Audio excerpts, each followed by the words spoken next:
Berlin, Russia was the Union of Soviet Social Republics.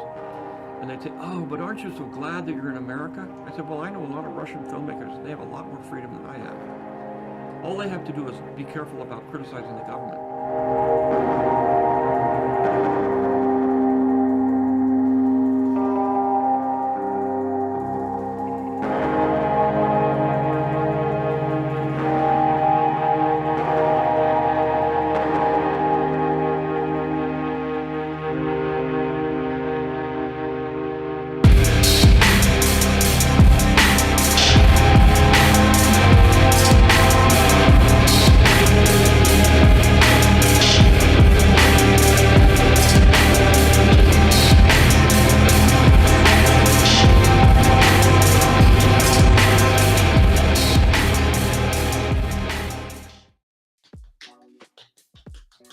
Hello, everyone. My name is Jason Myles, and welcome to another episode of Pop Life, a show where we take more fun, deep dives into different aspects of pop culture, movies, and of course, something I spent and my co-host spent a long time doing, and he still does. I guess I still do it, but I feel like it doesn't count because I don't tour. I feel like not touring makes me more of a hobbyist, and I am totally okay with that. My good buddy Conan Neutron and I are going to do something a little different when it comes to a music review show. Instead of taking a look at a specific band or genre, we're going to be exploring a different year and the releases of that year, asking the question, was this the best year of music ever? Also, we're going to open the phone lines for a bit on these shows because we want to hear what you have to say about this as well. Also, a little plug. Since this show is about music, I wrote a thing or two in a mini book you can purchase that's in its second edition. I was a teenage anarchist. I sold out. I outsold. I'm sorry. I did sell out. I sold out and made this much money on it. I outsold Slavoj Žižek, and it is the number one book on everyday analysis. Thank you to all of you. If you haven't gotten it, pick it up. Today, we're going to examine the year of our Lord 1979. Disco dominates the charts, but there are still some seminal releases from artists that will go on to dominate the 80s and beyond. Prince and Michael Jackson released classic material in 79. Why don't we take a quick look before I bring in Conan at some of the notable releases for the year? Joy Division, Unknown Pleasures, Pink Floyd The Wall, Talking Heads, Fear of Music, AC/DC, Highway to Hell. If I'm not mistaken, that's the last Bon Scott record before he tragically passes away. Gang of Four, Entertainment has one of my favorite songs on there. Black Flag, Nervous Breakdown, The Germs, GI, Tom Petty and the Heartbreakers, Damn the Torpedoes, Blondie, Eat the Beat. Video Kill the Radio Star comes out in 1979 as well. So many great records as usual. We want to hear what you guys have to say. We're going to open up the phone lines in a little bit, but first I want to bring in my co-host, the host of the long-running Protonic Reversal podcast. If you are music fans, especially of alternative, I don't like to call it alternative rock. There's something pretentious about saying alternative rock. I don't want to give it a name. If you like rock music, if you like guitar-oriented music, Conan has maybe one of the best interview shows out there. It's him and Rick Bedio right now. He doesn't have as many subscribers, but that's a travesty of justice. Please welcome Conan Neutron. And that's something you can solve is subscribing today. Hey, you have some top tier guests, always interesting conversations. It's also one of those things where if you don't know the artist, sometimes the conversation is so interesting that you will delve into someone's catalog. Sure.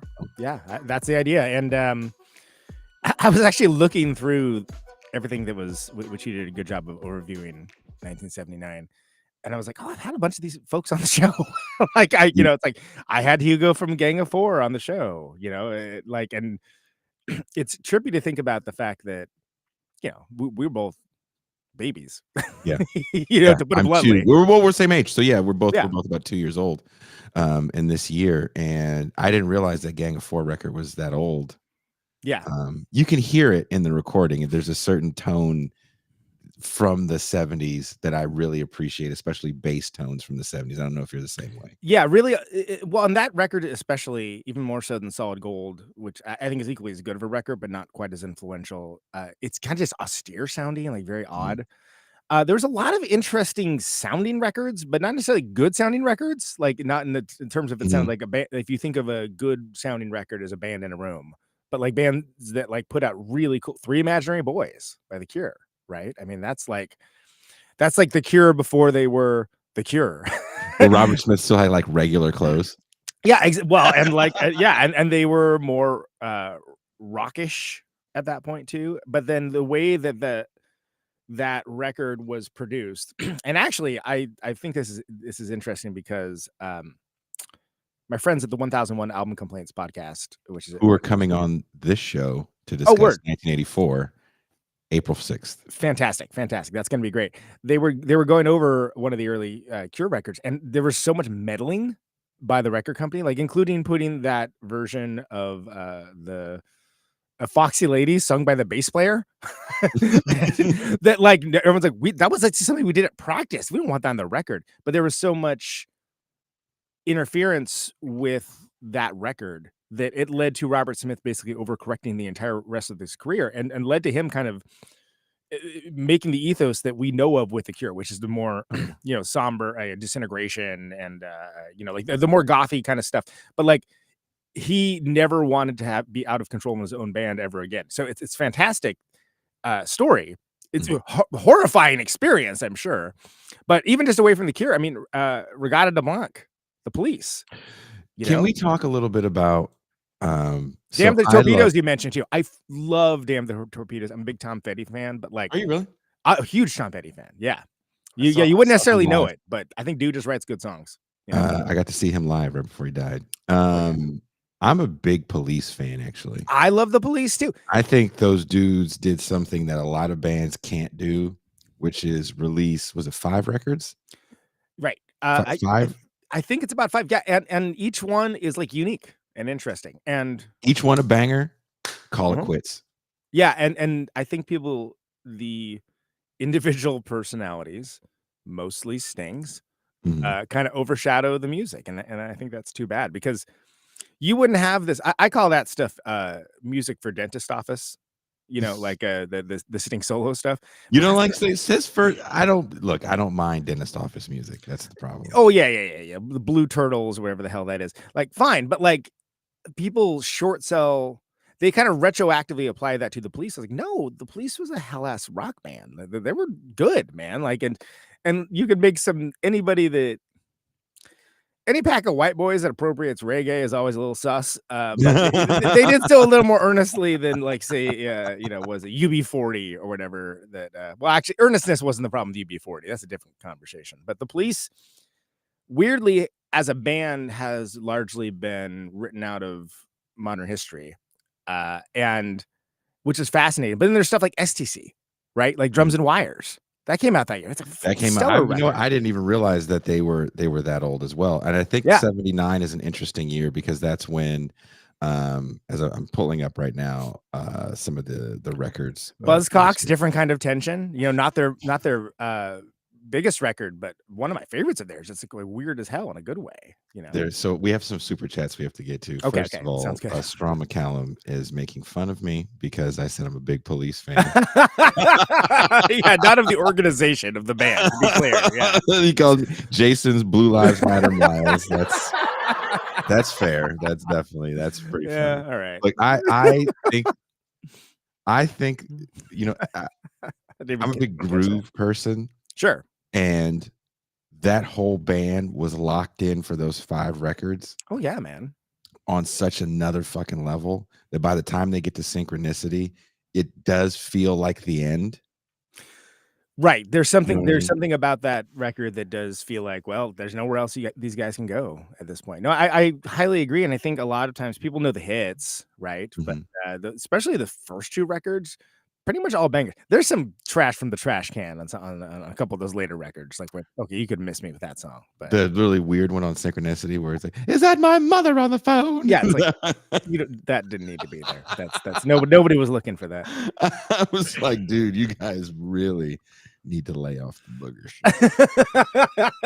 There's no way you can tell me that was a sober tune. We have another super chat that is aimed at you. Okay, cool. Can you read it on the screen? Conan, I need advice. My Pascal and I go way back to a time when we were wolves, and she tolerates my wild antics. How do I ask her to adult prom? First of all, fantastic. If this was Scrabble for like song titles and album titles, like you would get like a triple comment score. Fantastic. Yeah. If I was really clever, I would answer back with one of my own song titles. But it's too early for that. Sorry. But acknowledge and thank you. Yeah, my friend Wayne Overland says Talking Heads, whatever came out, right? Yeah, Talking Heads, Fear of Music. Fear of Music, right. 1979 is this year. Van Halen 2 was 79. Okay, let's look at Van Halen 2 because I want to go over Van Halen 2 and see what's on it because I'm not exactly sure what's That's the one that it has Dance the Night Away, one of my favorite songs. Ooh, Beautiful Girls. Conan's a bigger Van Halen fan than I thought. I love Van Halen. Somebody get me a doctor. Dance the Night Away. Somebody get me a doctor. Somebody get me a doctor. Light Up the Sky. DOA is on that record. Dead or Alive, man. Yeah, it's a damn good record. It is, and it's interesting. Every one of these like classic Van Halen records has some goof ass covers on them too. Like every single one of them. But that's because they, that's how they kind of plied their trade. 2 is one of the 2. I don't know. Van Halen 1 to me is an album cover that there's a few album covers for me. I don't know if you're the same way, where they're just kind of etched into my mind as this is the kind of album cover I want. Right. Van Halen 1.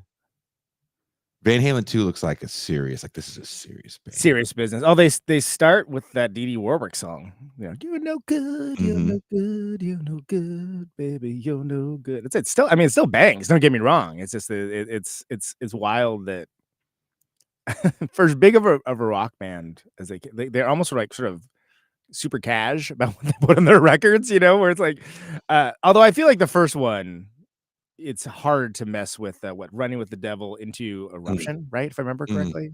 Other way around. Yeah, you're right. That's as a 1-2, that's pretty great. But then they flex with doing the Kink song. And it's like what's these guys are on the cocaine? What is going on with these men? Dude, yeah. They found a good mix for like 4 records. Oh yeah. Good balance. Well, and a lot of people that come from punk for whatever reason kind of discount Van Halen. It's like, no way, man. That's just good rock music. You can't discount Van Halen. You can discount the Sammy Hagar years because I'm a fan of the Sammy Hagar years. I do want to preface that by saying that. Yeah. But it's a different thing. It's adult sound. It's a very adult sound. Yeah. Why can't this be love? It's got what it takes. Yeah, okay, sure. Whatever. All right.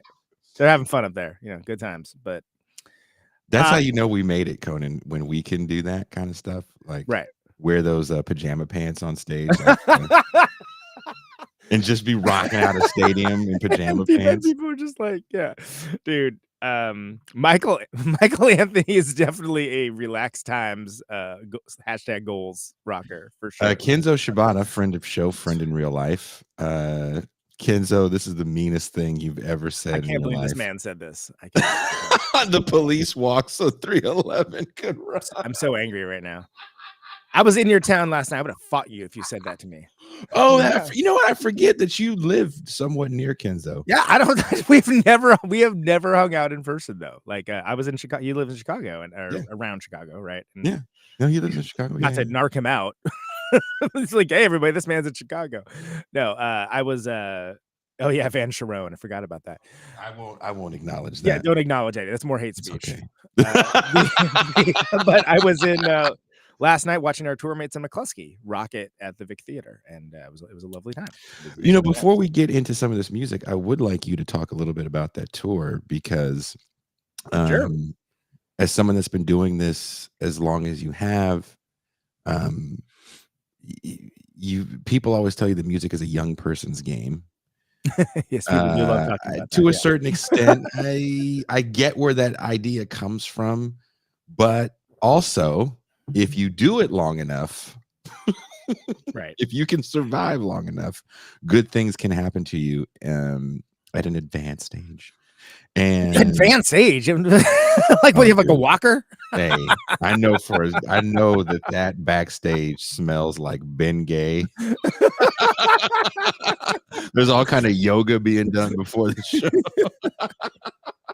Look, man. I mean, the idea that rock music, which at this point is a a niche interest, really, for the large portion of the world, is exclusively for young people. That goes back literally to the 1950s. Like Yep. that's none of that is true, man. Like it is. It's all marketing.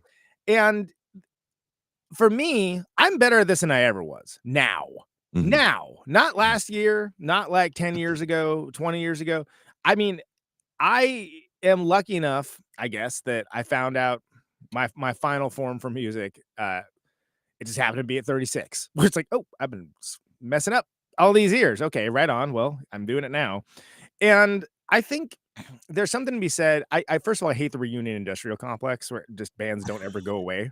You know what I mean? Where they're just like, oh, they're back again. Oh, did they go away? I hadn't noticed. Yeah. And that is not something that I particularly enjoy. But sometimes you get situations like with McCluskey, where you have a band that just ate it. They ate dirt like the entire time that they were around. They had like a rough go of it. And they in the US didn't really care. And then now, since they've been gone, the records, which are fantastic, have grown in stature. And there's this whole other generation of people that never got to see the band, that didn't know the songs. And so they get to go back, be the best version of the band, and play these songs and have them live again for like an audience that more or less didn't exist when they were around first time as a band. And that's wonderful. I'm never going to be mad about that. But the idea that somehow that music is like a young person's game. Okay, well, I don't understand. Like, I just don't respect or appreciate that at all. Like, because I think there's plenty of situations where that is true. But again, I'm someone that I made plenty of records, right? Like, and toured plenty and did all that stuff, and somehow got the best at I've ever been at 36, which is sort of like, okay, Bukowski started writing books when he was 35. Other than that, there's no stories for late period success because it's part of a entertainment model that fetishizes youth. Yes. And obsesses on youth and basically wants everyone to turn into consumers. And so they can sell you stuff. Probably that Bengay you're talking about earlier. Well, look, I'm 46. And yeah, me too. We're same age. This is much more successful than any music venture I've ever done, which is wonderful. It's also gone on to help the music ventures that I've done being more successful. Sure. So no. I yeah. Another record that came out in 79 is the B-52 self-titled. What a awesome and honestly bizarre record. Yes. Rock Lobster's on that record. Dude, Rock Lobster is like non-Euclidean geometry for song structure. And folks that don't write songs maybe won't notice this, but like it is a weird song. Like just how it's structured. There's parts that just like it does this cool thing, never repeats, and then it comes on this other cool thing, and then it goes over here. And it's like how I used to write stuff in Replicator, where it's like, what is like when I had to relearn some of the songs, like what the Sam Hill was I thinking when I wrote this? Like I was just, was he getting paid by the part? Like what's happening here? But not to discount B-52s though, but also you have one of the weirdest vocalists in we'll talk about that in a second. In rock music with Fred Schneider. Yes. Fred Schneider. Yes. Amazing. And Kate Pearson, who is just a god tier level, like just, could be like a Motown singer or something along those lines. Like everything about them was just strange and cool and weird. And they were kind of a shorthand that later got reduced into talking about quote unquote new wave for people to be weird. For like, if you imagine like living in a small town back then, right? Like being a little older than we were maybe. Yeah. And you see the B-52s on Saturday Night Live or whatever, and you're like, I don't know what's happening, but this is pretty cool. Dude, for me, early punk music, for some reason, a lot of those groups were getting thrown into like Talking Heads, and B-52s were all getting thrown into the moniker of punk until they really start subgenring with new wave and all that other bullshit. Which that's some real record store stuff. I mean, like, Yes. they Yes. say that's a former record store employee that like most of that doesn't matter. Like, okay, But that's what I thought punk was. Like you could just be Yeah. free to It's do supposed what to you be. wanted to do. Right? But you weren't thinking of Pennywise? Well, you Peace didn't have and to have love, a peace and love. mohawk. You could have a beehive hairdo and Yeah. dress like it's pre-civil rights Athens, Georgia, where you're coming from. No, yeah, they're coming out looking like they're coming out of a John Waters movie or something. Yeah, What are exactly. these fools up to? And then they come out with the most wild music where it's like there's no bass, but there's an organ, and you got Yes. this guitar player. This is like doing all this crazy stuff. It was really interesting because when I look back at, so we mentioned XTC, right? We mentioned Gang of Four, Mhm. Candio, the Cars also came Mhm. out this. What people. Again, they joked about calling their first record The Cars' Greatest Hits, which would have actually been accurate, considering like how successful that band was. But there was basically in the world of guitar playing, there was like a new lexicon being developed at that Mhm. time. That was people were upending the arena rock style excess and just doing cool stuff. I mean, Wire's getting called out in the comments. Wire's a perfect example, right? There was like a minimalism and economy uh, of motion, but also like people just throwing the rule book out. Machine Gun Etiquette by The Damned, one of my favorite punk Yeah. records of all time. I went on a show specifically to talk about the record because that record is a favorite of mine. That came out in '79, and that one's got like Alice Cooper style bombast, but it's like complete propulsive. It was, people sometimes say like my vocals sound like Danzig. I tried to find the compliment in that, but I'm more like Dave Vanian, dude, if anything. But Look, we all think we sound like something. I It's like mean, that meme. It's like the meme where you think you look like Vin Diesel, and yeah. then the other picture's Uncle Fester. Well, That's definitely how I Akira feel. said oh God, the guy from the cult, Ian. Ian Ashbury. Yeah, and I'm like, cool. I'm Someone compared you to Ian Ashbury? yeah. I take that Mutual twice on friend. No, Sunday. I took the compliment as intended. Fuck, Absolutely. dude. Mm. Teenage Jesus and the Jerks, self-titled, the emergence of the no wave movement. Much love to you, Jason and Conan from Denver. Go Broncos, go Nuggets. Peace and love. Peace and love. Ayatollah of Kraut Rock and Rolla. Fantastic. No Thank notes you on for the that. super chat. Teenage Jesus and the Jerks, Lydia Lunch. Yeah. And that's deeper down the train. That's when a lot of the weirdos. It became clear that there was a Mersh element to what was becoming known as new wave, right? So then people went deeper with it, and so that's where the no wave movement, especially in New York, happened. Where Sonic Youth came from that Yeah. as well. That's probably like the biggest success story. James Chance, the Contortions, all of these bands that were just like, well, we're gonna make the alternative to alternative. You mentioned that wasn't even a term yet, but basically, Yeah. like, no, we're gonna go deeper on this. We're gonna go. Swans is a great example. I just had Norm Westbrook of Swans on the show, by the way. Oh, how was that? Fantastic. He's one, and to me, one of the great weirdo guitar players, right? Mhm. And like when you have Gerard in your band, like he's gonna take up all the air in the room, so to speak. but Yeah, I'm sure he was really, happy to be there by himself. yeah, absolutely. No, he was a really fantastic fella, and Swans there's a documentary about them, but Yeah, it's one of I those things watched that it. I wonder. I feel like a lot of more people should watch them because like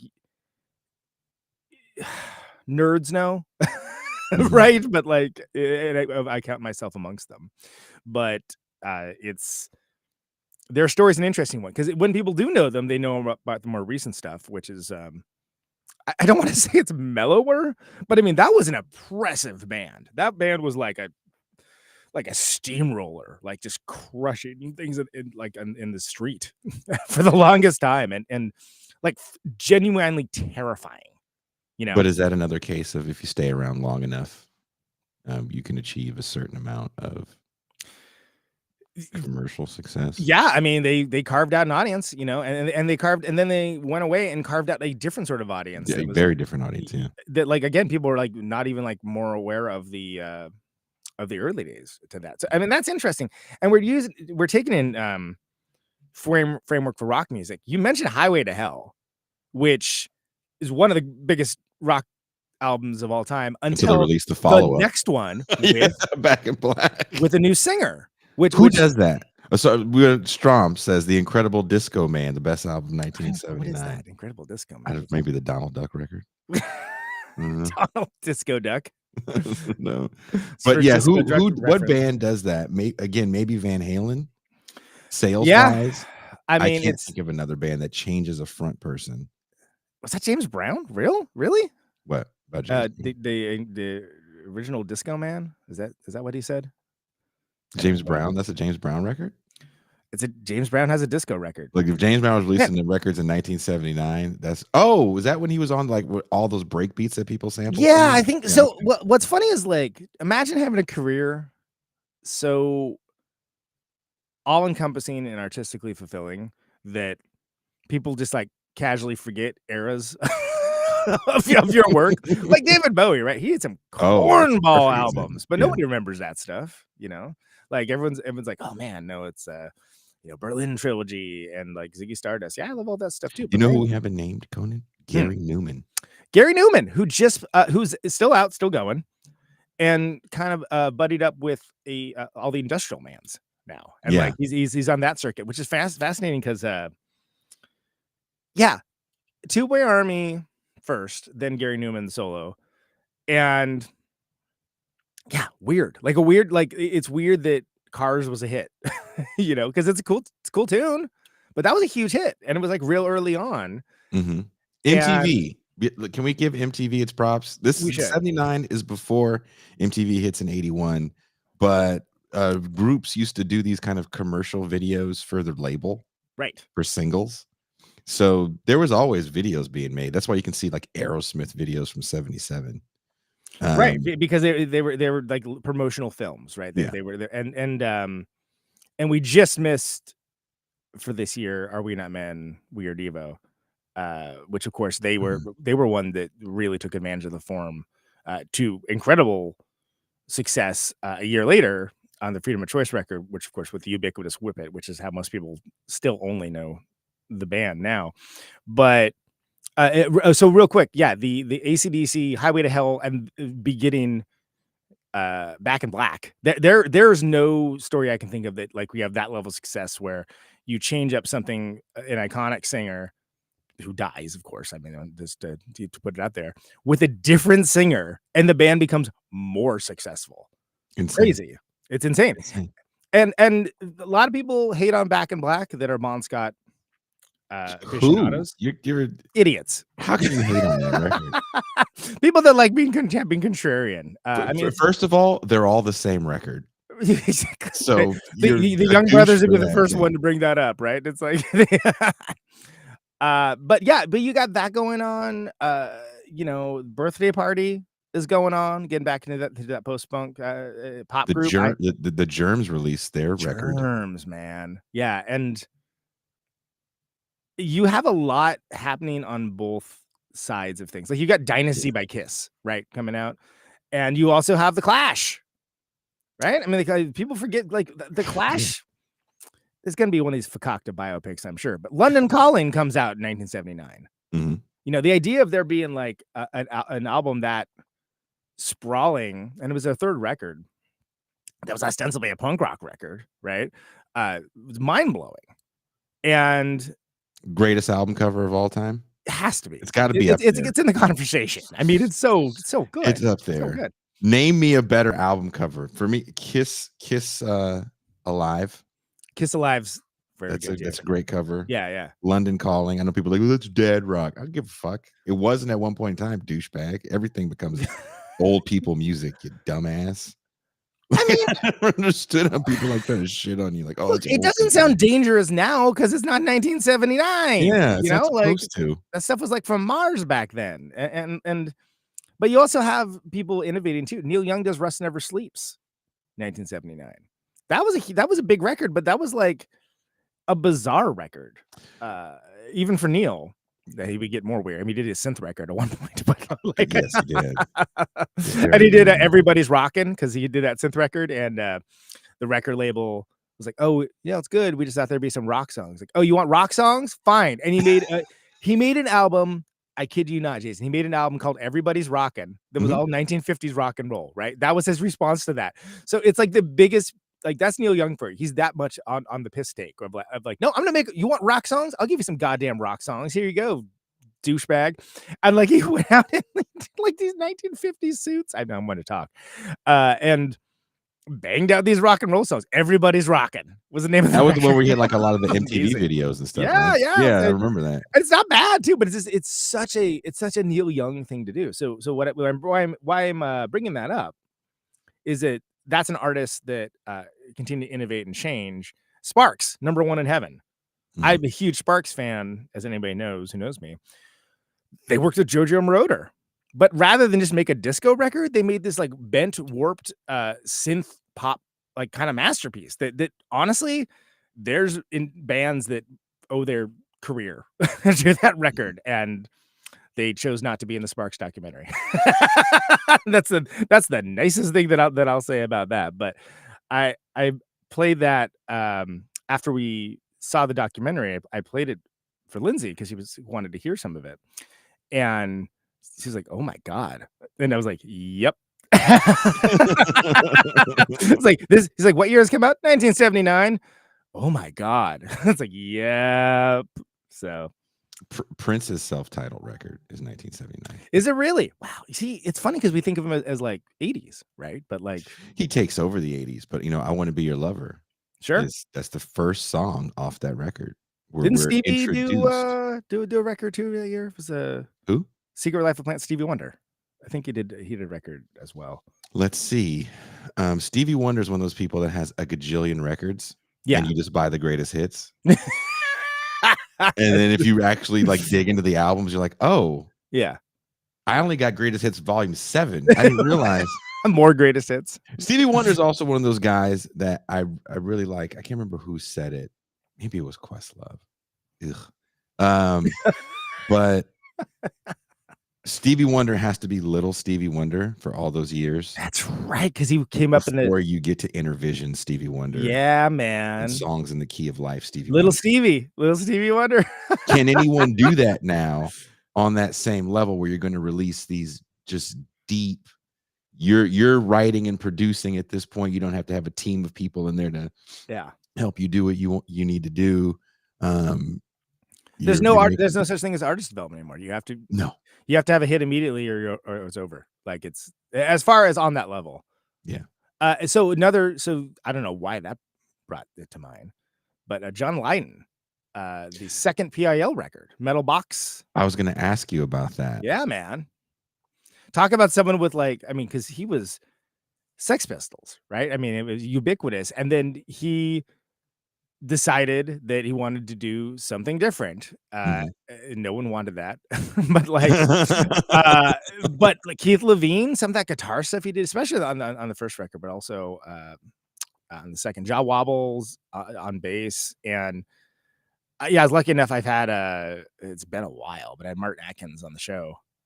My show on Patron Conversal. I saw that. Yeah. And he was like super cool to talk about all that stuff. But like PIL was just one of those bands that go wildly ahead of their time. And all of the stuff that they did is sort of mainstream now. So it doesn't necessarily sound as daring and crazy now as it does. But like, my God, man, and people just wanted more Sex Pistols. Like, we want you to do the thing we like. Why don't you do the thing we like? Why are you doing this other stuff we don't like? that definitely happens when you're a band that iconic for our our record. Talk to Radiohead, like every time they do anything, everyone's like, why don't you just make another Radiohead record? And it's like, man, they probably made too many anyway. Well, I'm glad they called it quits. Exactly. Me too. On a great note. I don't know. I like, you're not the biggest. I think I'm a bigger Radiohead fan than you, which definitely defies the stereotype about white guys that love Radiohead. Wait, then the white guy? Yeah. I dig him. I mean, Benz is great. Okay, Computer's great. Kid A, Amnesiac. That whole. It's In Rainbows for me. I like In Rainbows. Okay, it's pretty good. I don't think about it that often, but because you're a happy man and I'm like depressed. You have a wife and cats and all this shit. Like you're touring. I'm just sitting here sad and alone, playing like the same Radiohead songs over and over again. Fitter, Why can I write happier. something so depressing too? Led Zeppelin, Into the Outdoor, their swan song, if you That's will. right. That's right. Which that's the one. Was the I'll tell you the track Ocean on listing. there? Give Into me the a Outdoor. second. I'm trying to remember. I had all those records. Came out right before my birthday, It's August. the one that's got the weird bar on the cover that was in that Yeah. Hypnosis In the documentary. Evening, Southbound Suarez, Fool in the Rain. Okay. Fool in the Rain, Oh, yeah. Hot All Dog, of my love. All of My Love. Yeah. That's Is that the one kind of I the like. only song from that record that's really like, eh? Yeah. That's not my favorite Led Zeppelin record, but No, props. no, not at all. Yeah. Not even close. I mean, All My Love is better than I'm in the mood for a melody. I'm in the mood, which is like, my man. I am not in the mood for that melody. Hell Which no. one is with Black Dog and Stairway to Heaven? That 3? 4. that might be 4. Is it 4? That's the shit for me. Oh yeah, man. That's Oof. I mean, And I even like Physical Graffiti. Like, Custard you? Pie has the Holy. I mean, that's good stuff on there. But yeah. Again, back to like greatest runs by bands. Police. Police. If you want to do a fun game with the Police, the band. Do not suggest playing fun games with actual law cops. enforcement, please do not. Get your ass killed. You can watch all their videos in reverse order, and you can watch them get to like each other. That's so fucked up. I've done it a couple times. It's kind of a trip, man. Because like by the end of it, it's like they look like they're filming this video in like different studios in different cities. Oh yeah, they couldn't be further. You away. watched that documentary, right? Where they're on tour. Yeah. So I watched the interview with Stuart Copeland and Rick Beato. Did you watch that? No. He interviewed each member of the Police individually. Okay. And they all are pretty cool with each other now because they had that reunion tour. Yeah. It seemed like ridiculous amounts of money. Yeah. Also, what's really interesting about this time in music is you will get a budget to record a record. Right. And you could record a record wherever the hell you wanted to record a record. I mean, I was born in the wrong era, man. I would murder that if you're not getting a budget to record a record. Hell no. Everyone's recording a record in their house. Yeah. Or you're going to the producer's house to record a record. I mean, we're atypical because we actually go, it's not a huge studio, but we go into the studio to do it. But it's like the idea of that being even paid for, let alone like, oh yeah, why don't you go rent a castle and go set up some equipment in the castle? But imagine taking Toshi to Malibu, where Rick Rubin's got his spot. Yeah. And hold up there for 3 months. I'm ready. Let's go. And you guys don't even have drug problems. Yeah. Well, that's the other thing too, is that because you mentioned and rocking while getting older or whatever. I've never been, for me, the music is the reward, right? Like I've never been I grew up around drugs. Like my parents are doing all the drugs, and they had no allure or rebellion to me whatsoever. So when I see Tales of Rock and Roll Excess, I usually get annoyed because I'm like, wow, man, they wasting all this money, but like you can get high in your own time. Like Jesus Christ, like make a record, dudes. It's usually dudes, frankly. Imagine being able to, sometimes I see some of these behind the scenes things are making of a record, and they're, what was Stuart Copeland saying? Yeah, we recorded the Regatta de Blanc in Montserrat. Right, exactly. I was like, oh my God, dude. Well, no shit, huh? Okay, that sounds cool. But I think you also have to realize too, when you're putting it in context, that there just weren't as many studios then. And there was like the preponderance in the 80s into the 90s. There was like just more studios, right? And then now there's less because you can just record. It's not at financially home. viable. Yeah, it's not. You have to have a niche to have a working studio open. You have to be a Rancho de la Luna or something like that. Because even Tiny Telephone finally called it a day, which kind of blows my mind. But that's crazy. Yeah. But then is Hyde Street still open in San Francisco? I don't know. Is that hold on. So this can be really compelling for people. I was in San Francisco last week, and I was actually kind of looking for it because I remember it was kind of one of those. Hey, out you of the just way missed our things. show, man. Like that, you just missed it. I did. I missed you both. I didn't get a chance to drive up to see you, but Ben told me he saw you. He said it was Yeah. Podcaster Central at your show. Yeah. I busted his balls. I said because he came in late, and so Yeah. it was like, oh yeah, most bands have mosh pits. We have a podcast breakout. Called out that man because he was right there with Dan from the internet. Chris Wade from Chapo was right there. It's like, look at these men. Give them one of those podcast microphones and some theme music, and let's get going. I was actually trying to prepare myself if you fucked with me again to try to bring me on stage to play the last song. Oh yeah, really? I mean, if you would have fucked with me again, I would have been up there like, okay, motherfucker. It's Chesapeake Ripper. Let's roll. Yeah. and I was gonna just fuck with you and do the vocals too. So I was like, you know, let me get prepared for this son of a bitch. Open invite, dude. Because if he does that to me one more time, I'm gonna come for clothes. For those that don't stay up on the banal minutia of the I guess the This Is Revolution cinematic universe, Jason Myles, host of this show, has indeed played in Conan and Neutron: The Secret Friends. Cross state lines with you, bro. Yeah, absolutely. He's been on tour with us. So I fairly regularly ask if he wants to do stuff. He's like, man, I'm good. I'm not looking to move those cabinets. I'm not looking to be stuck in a van, you know, which I get it. But if I could be stuck in a van, I would love to be stuck in a van with you guys.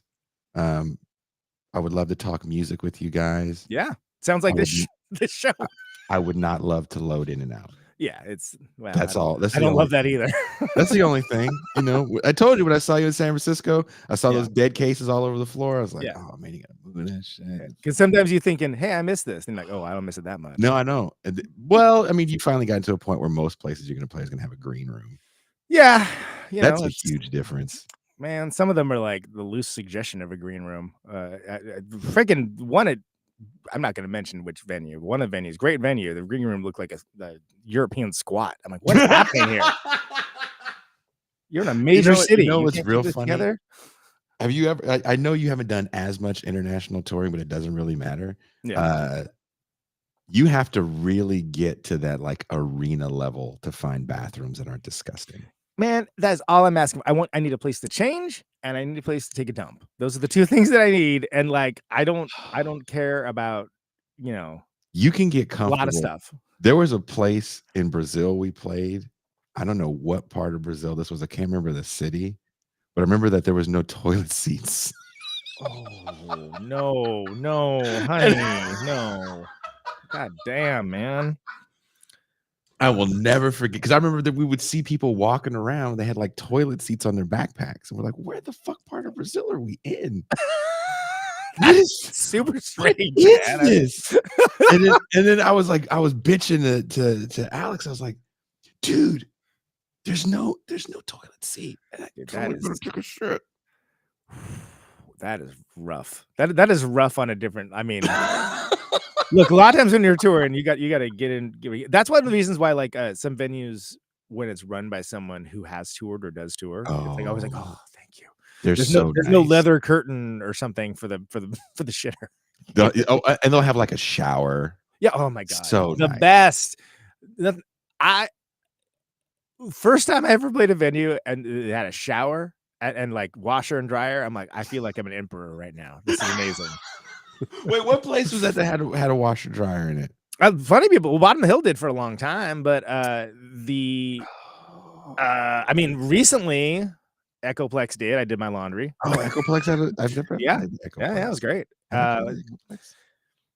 And I mean, I feel like there's at least one. Anytime we do a big tour, I'm always like, yes. Wait a minute, you have to read this.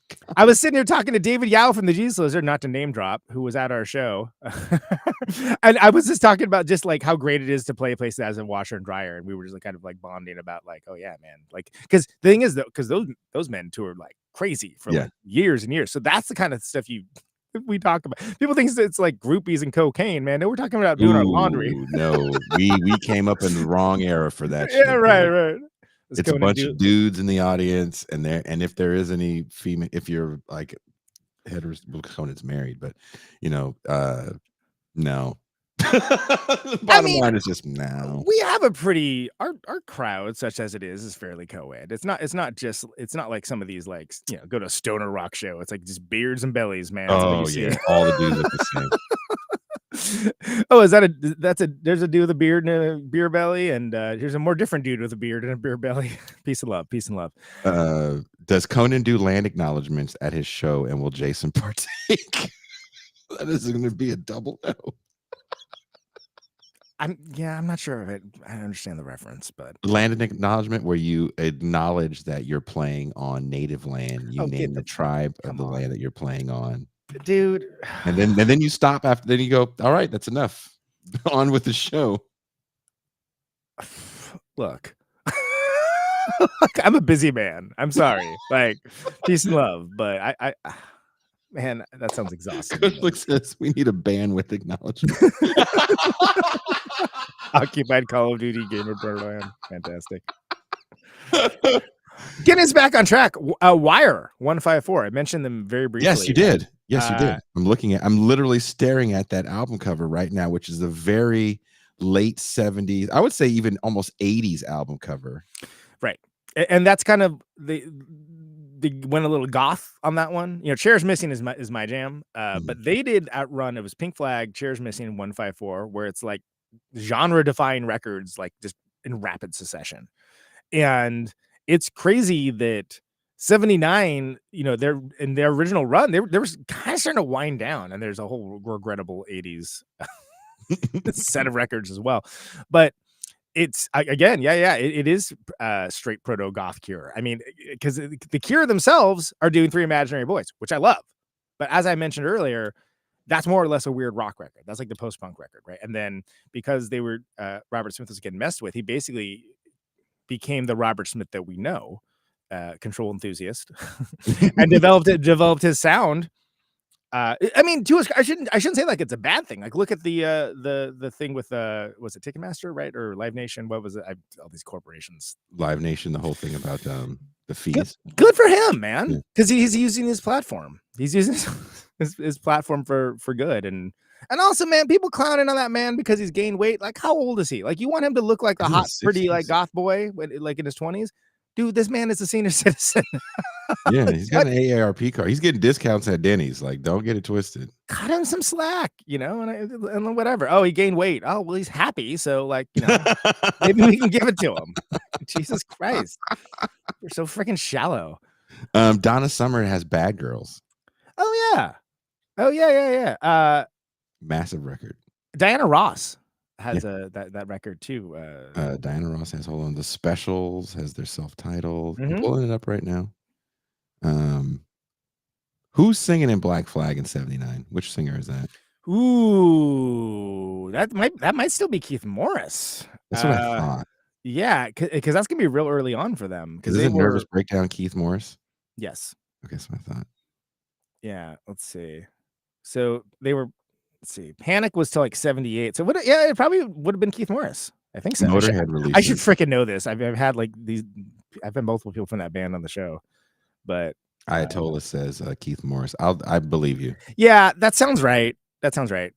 And which is crazy because you think about like 154 by Wire, and like the early Black Flag stuff coming out, and it's like it seems like that would be they're separated by months, right, instead of like years. Like, it seems like because Black Flag, love 'em or loathe 'em, beget hardcore, and the sort of like the rules for punk rock that came into place that kind of killed that spirit of having bands like the B-52s and Talking Heads and whatever, like, no, it sounds like this. This is what we're doing, and honestly, it's not just Southern California. It's not even just LA. It was mostly like Orange County, and a few bands, and What Hast Thou Wrought? Because that's what we got stuck on for literal years. I know, like, a lot of people listening to the show probably don't give a damn about hardcore, punk rock, whatever, etc. But if you like Pylon, just gets a mention in the comments. If you like those weird, nervy post-punk records, which I do, I love that stuff. Birthday Party is one of my favorite bands of all time. Wire, Gang of Four keeps getting mentioned by me. And all of these kind of stranger sort of like, there's no rule book. We're just going to run wild with it. This is 79 is like ground zero for that. And if we were both busy, maybe walking, babies. And all that stuff was long over by the time we were. By the time we're like cognizant of music, that's it. Yeah. I mean, that's what I write about. I think those guys from that scene took what they saw from the Sex Pistols as a blueprint. You can actually say most of those UK bands had a look because they all come from what is his name? Malcolm McLaren, Vivian West. You know that? Yeah, they sort of they were stylized, crafting an image that would the press would pay attention to. That was truly countercultural to the moment. But then you also have like Dave Vanian, like ran around like a vampire too, like which is like literally dressing like a vampire, like Count Dracula. Bela Lugosi's Dead comes out in 79. Oh, that's right, Bauhaus, sure, man. As I'm wearing a Christian Death shirt, I'm a Bauhaus fan. Yeah. I love that creepy. What do you call it? Vampire castle music. Exactly. It sounds like a vampire castle. Because I think I'm a bigger horror fan than you. I love good horror. But I guess I'm an horror aesthete, and I think most modern horror is whack. Like, just it's either bad plots, just torture porn, ripping off something. Like, look, man, like that everyone was running around like saying how great this X movie was. I like this better. One's called Texas Chainsaw Massacre, man. Like, are you kidding me? I haven't seen. Is that what it is? It's like one of those ripoffs or homage. It's not like a direct ripoff, but so my favorite horror movies are ones that kind of do something different. Right? Like, I mean, I thought Barbarian was great. Barbarian was awesome. I thought Talk to Me was pretty good. I do like horror movies as a genre. I don't make excuses for horror movies. Like, a true horror fan will sit around and make excuses. Well, this one's okay because it had some good kills. Really? Because it's a trash movie for trash. I won't say that at all. No, I'm not going to say who I'm talking about, but I know people. Okay. I do not talk like that. No. But I've seen so many horror movies. I watched a John Cassavetes fucking weird ass horror movie at 3:00 this morning. Oh wow! That I found on YouTube. I wasn't even familiar that was a thing. Is it any good? Oh, dude, I've watched. Right now, I'm getting most of my horror through YouTube, and it is all trash, and I'm loving every minute of it. Well, and that's I guess my thing with it is that I'll watch it if it's gonna be good, like Hereditary, right? I loved Hereditary. Oh yeah, you're watching. Look, dude, I don't care about any of that shit because when growing up, I sat in front of I had like 2 channels because the cable was stolen, right? Yeah. And I think we had Cinemax for a while, right? Yeah. Try maybe if you like look just right and turn your head over here, you might see. We had that, and then we actually had like this. I don't know, my mom's boyfriend at the time like took it from somewhere, and when you could do that, right? And my dad paid off the cable guy, one of those things. Like, where'd the TV go? Shut up, But I would sit in front of the TV, and whatever came on is what I had to watch. So if I was going to watch I wanted to watch like Friday the 13th part 55. He's in a submarine now. Okay. Yeah, I just sit through all this other stuff I had never heard of before. I had to watch like Street Trash. Oh my god! And all this other stuff I had never heard of before to get there. And I was like, and then watching all that crap, I was like, this crap ain't bad. Right. So that's when I see something on YouTube like that, I'm like, I'm going to sit here and I'm going to I literally throw the remote. Basket Case. Oh, that's a basket case. That's what that was. A Malignant. Bad it was like Seed. I called Malignant hot girl basket case. That's what I heard. It's like a rip off of that. It is like, but if you've never seen Basket Case, you're like, oh, it's so original. I'm like, yo, this is this is basket case, man. Like it's just way better production effects with a hot chick. Sorry. That's whack. Like, look, the thing that I mildly dig, and I don't know how much. I don't want to say mildly. I don't take it back. The Malignant. thing that I find curious about this moment now is no one's trying to make franchise films, and you and I grew up in the era of everyone's trying to find a franchise character. Everyone wants Yes. Freddy. Yeah. Everyone wants Jason. They tried to do Halloween. it with freaking Pumpkinhead, man. That like- was not it. Man, one of those was fine, but like sequels and stuff. That's something, and then they like when the strobe light comes on, get your ass out of there! Pumpkinhead's coming. Where do you think the strobe light's coming from? I didn't really dig Pumpkinhead. Nah, Pumpkinhead was.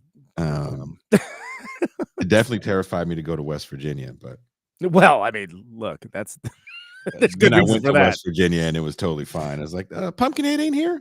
Yeah, exactly. If you see a strobe light, better haul ass back. No, to the but van. racism is. Like, no, that didn't happen. John in the comments, can't wait for the new Toxic Avenger. I believe David Yao is in that. I'm scared of the new Toxic Avenger, to be honest with you. Yeah, because I think when he was on my show, He talked he was, about that. he was talking about that. Don't mess with. Look, we're talking about 1979 music as well. So Yeah. Halloween soundtrack is on here, Oh, dude. all timer. Yeah, Dude. I mean, amazing. Like John Carpenter is like, and I love that he was just this.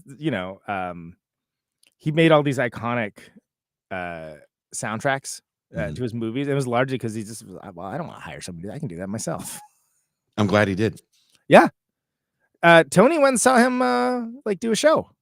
Like he like It's him and his son, right? Yeah. Yeah, dude. Carpenter made. So was it? I like The Thing. The score on The Thing is great. Oh yeah, absolutely. What other score did he do? Did he do those scores for those weird Big 90s Trouble in Little movies? China. Oh fuck.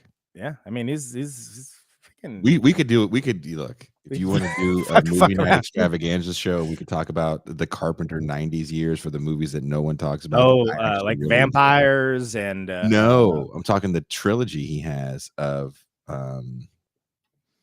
I've seen all of them. I'm forgetting the names of the movies now. Remember, he made those 3 movies in the early 90s. I do. Yeah, I saw them all because I Sutter Kane was the character. Was the in writer. the Mouth of Madness. I In love the In Mouth of Madness. Does he do Lord of Illusion?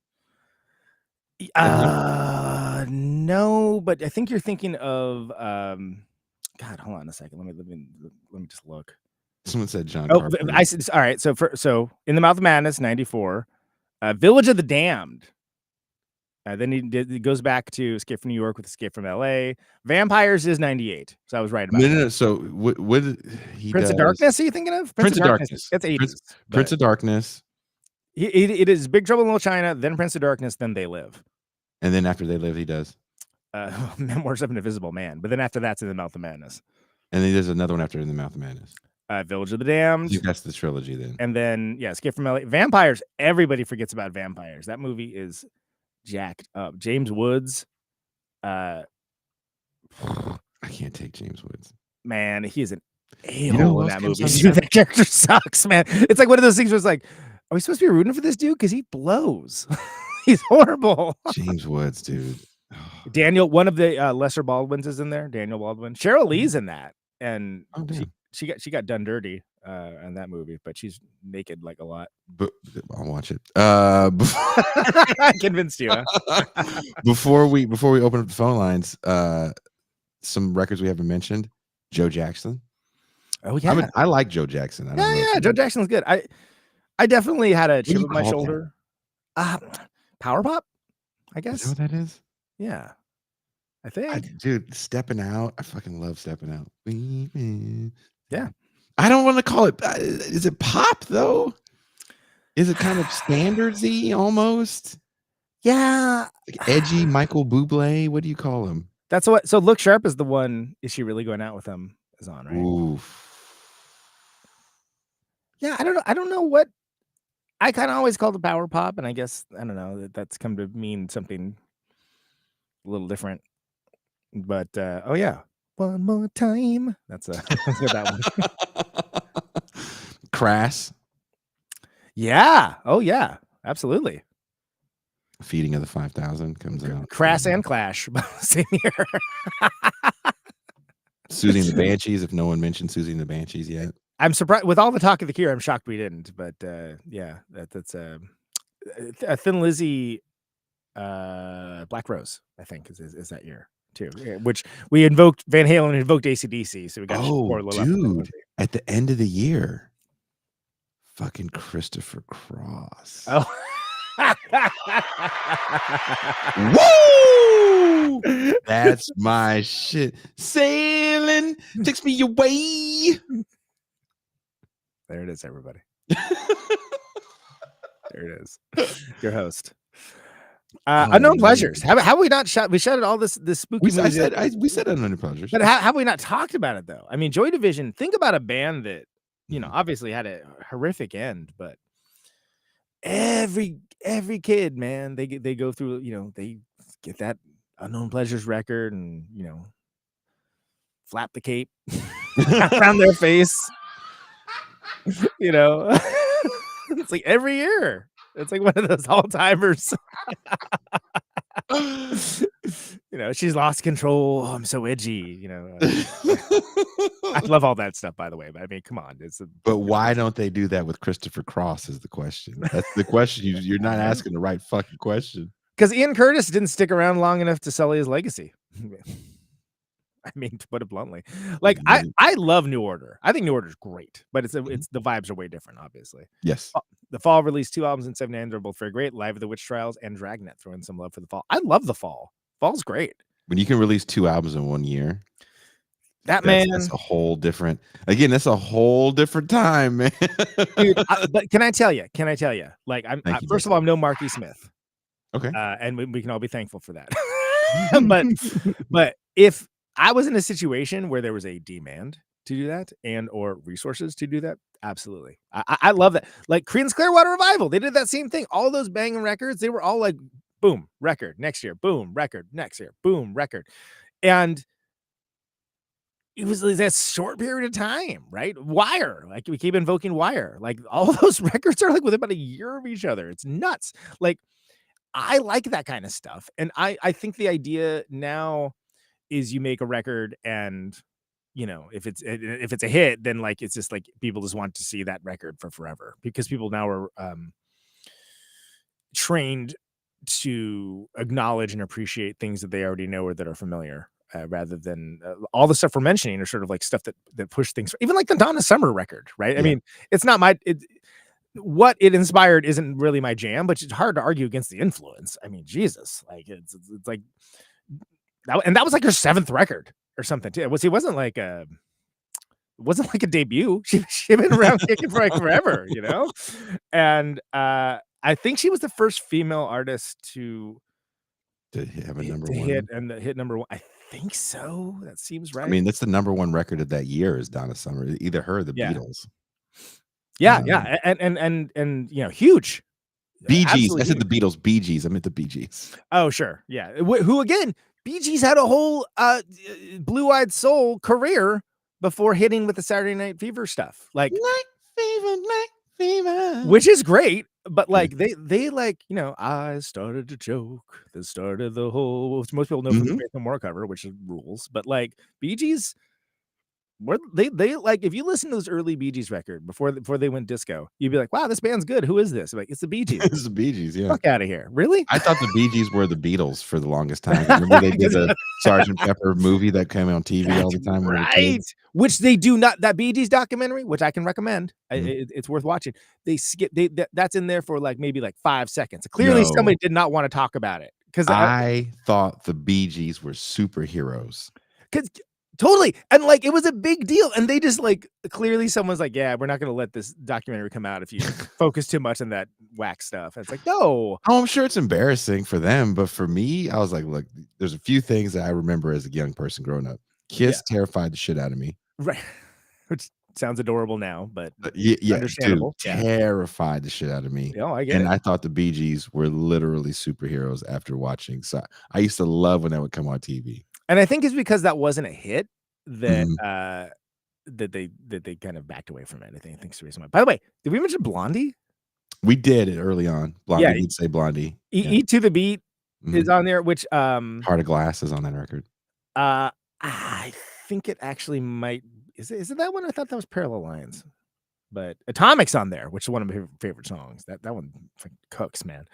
And Dreaming. There was a bunch of You know who we didn't mention? hmm. Aerosmith has Night in the Ruts. Oh man, yeah, and Aerosmith. That's yeah. I Aerosmith, wish I could play the music from these records that we're talking about right now. that's the one thing I think that you miss on these shows. Well, first of all, we blast through so many of them, we wouldn't get through a song. But like, I think that it would be nice to have that as like a compendium, right? Like it's on there. Oh, dude, just Yeah, Night in imagine. the Ruts. Because so you had Get Your Wings, Toys in the Attic, Rocks, all great. I'm sorry, Mhm. people, they're all great. Mhm. We're not talking about '90s Desmond Child, Aerosmith. We're talking about Ugh. when they were a real ass band. You got Draw the Line, good, and then Night in the Ruts, and it's like okay, it's like Wait, who's out? Let's see who's out of the band. band because I forgot people left the band. Joe I can't Perry remember. like left and like came Is this when Joe back. Perry left? Yeah. Okay. Actually, it might be the record after that, but Night in the Ruts is not. I mean, like, I don't know why you listen to that when you can listen to Rocks or Toys in the Attic, frankly, because those ones cook. It's not like you go see Aerosmith live and they're playing anything. You guys want to hear some Night in the Ruts? Man, can I tell you, I saw those men and they it was great. They didn't play any of those Desmond Child. And they started off playing Combination, which I'm like, hell yeah, we're in for it. Really?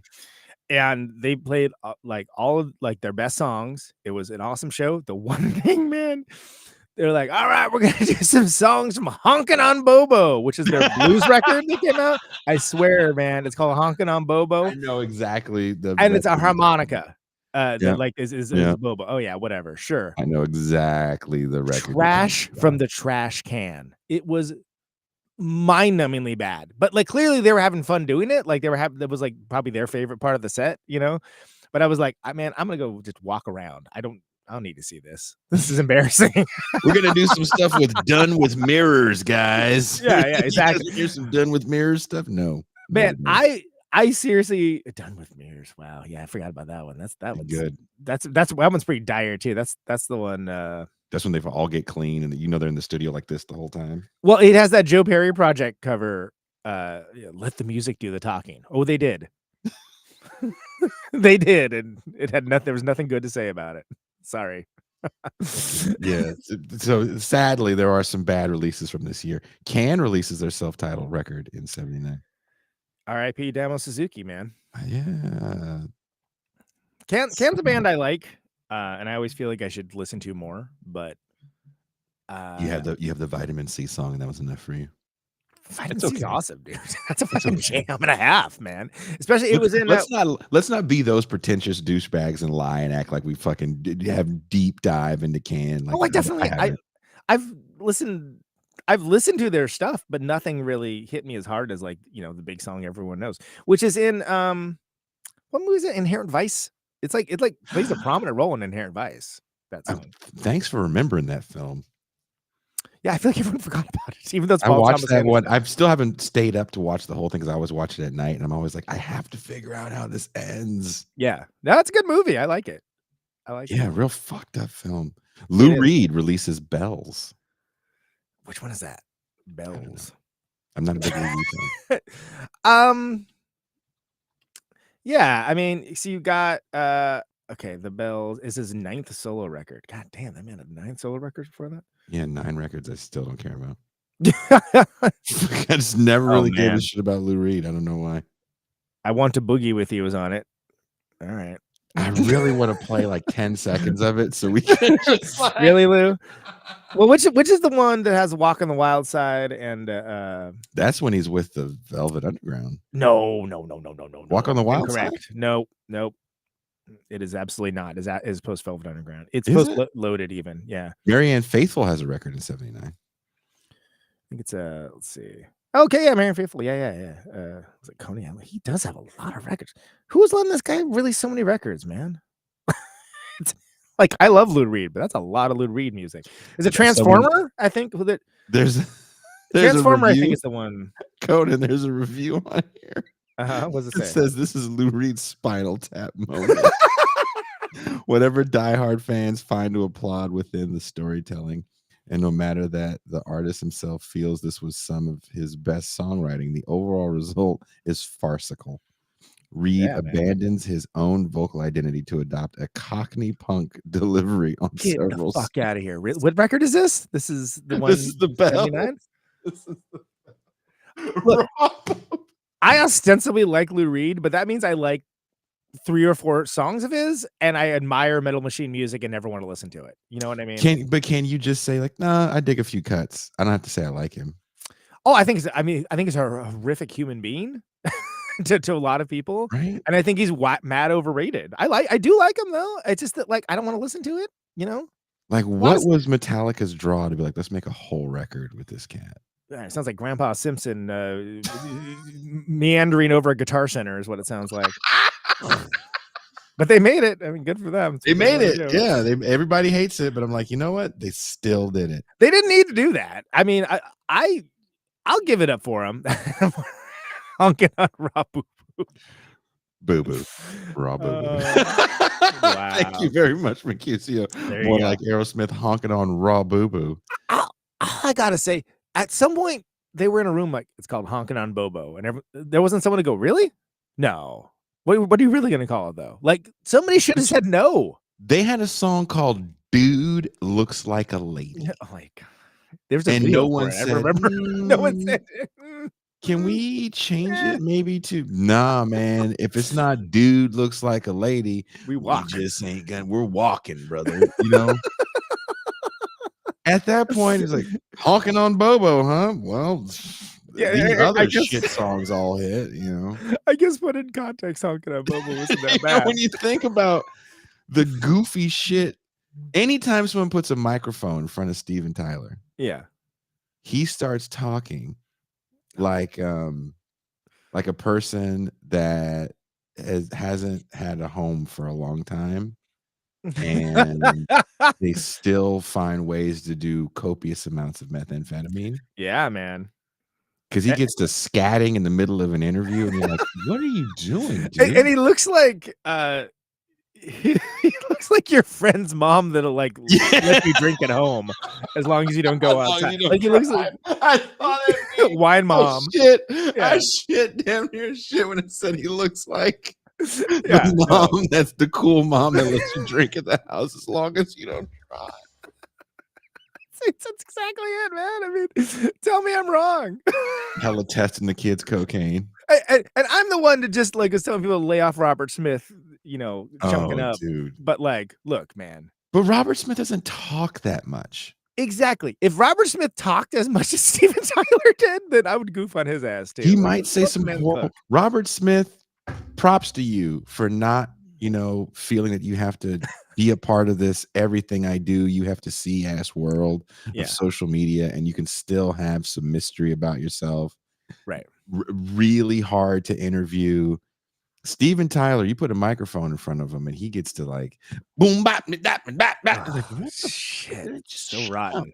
So rotten. I just wanted to know when you were writing I don't even want to know about the record anymore. Where's Joe Perry at? Bring Joe Perry over. This is Ayatollah in chat. Don't want to miss a thing by Aerosmith. Actually makes you root for the asteroid in Armageddon.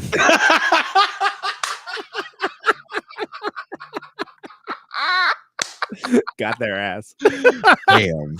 It's a garbage movie. Damn. Jesus Christ. This is like the meanest shit ever. No, it's I have no notes. That's great. Elvis Costello, Armed Forces is 79. I forgot about, you know what? I was going to put that on my list of like notable things. Yeah. And I totally forgot because Elvis Costello for me personally is one of those people that I think I was supposed to like. But you never got into it. I just never got it. Elvis Costello. So first of all, his book's great. His book's great, and it's interesting the fact that it sort of upends what you think of as a rock autobiography. Like he kind of shifts around in time. It's like a little bit like a history, and he has an interesting background as well. I like those early Attractions records. You know, My Aim Is True. Up to Armed Forces probably. I like they're good, and I think that like. There's more awesome songs that Elvis Costello has done than people realize. But the thing is, he did all that stuff with Burt Bacharach and just missed me with that. It's not my thing at all. And like, it's one of those things. It's like the Sting thing, right? People clown on the Police or like forget how rad the Police are because Sting wrote all this middle manager music. That like is Dude, you are hating on Sting so hard. but it's what I'm saying is it's the vibes are totally different, right? That people kind of retroactively assume that the Police are like that. No, the Police are like hit way differently. Elvis Costello, it's the same sort of thing that people remember, Alison Krauss stuff and like all this like kind of again, it's playing at your local Starbucks or something, right? And I mean, he was a nervy, concise pop songwriter that was coming from a if not from punk rock itself, coming from a similar place of writing true rock and roll that was interesting and cool and not relying on convention of these big arena rock dinosaurs. Like it sounds like a man that was like writing songs for a living and like just trying to get by day to day, and that's exactly what it was. So you're gonna get some. It's a numbers game. You're gonna get some bangers, and you're gonna get some ones that are not bangers. But our armed forces is pretty interesting, and that's worth discussing on its own, just for Oliver's Army and accidents will happen. But that's not really what the show is. But it's definitely on the and remember the record in the American version, they replaced Sunday's Best with a cover of a little song by Nick Lowe, What's So Funny About Peace, Love, and Understanding, which ended up being like one of his biggest hits. And like to this day, people think it's an Elvis Costello song. It's like, no, it's a Nick Lowe song. But anyway, that's a bunch of information about Elvis Costello. You're welcome. I'm going to need you to be entertaining for 3 seconds while I turn on the phone lines. You've said words that I've longed to hear my entire life. There's a lot of talk too about television and like the rock and roll stuff around there. I think there's a lot of stuff in the 80s with Tom Verlaine, pretty good.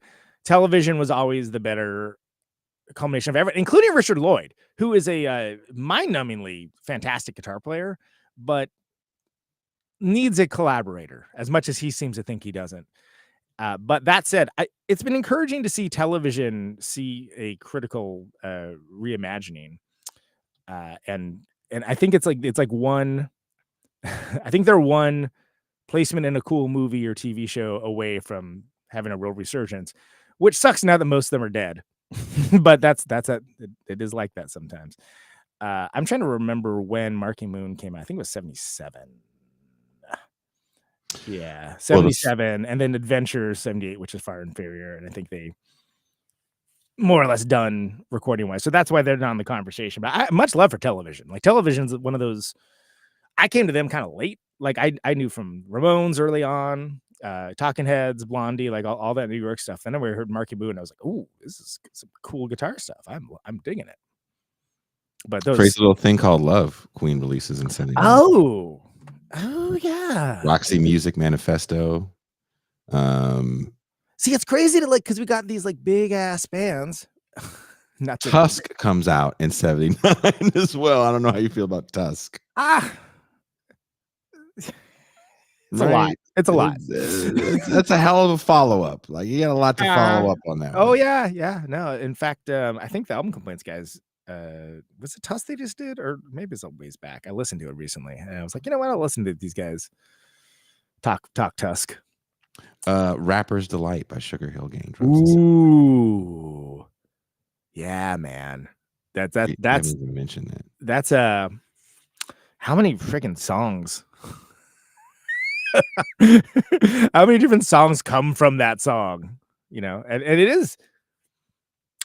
God, we were like cruising through like I want to say Indianapolis, maybe, and I threw that on just because like somebody mentioned it. I was like, damn, we were riding through the whitest city in the United States of America, listening to Rapper's Delight right now.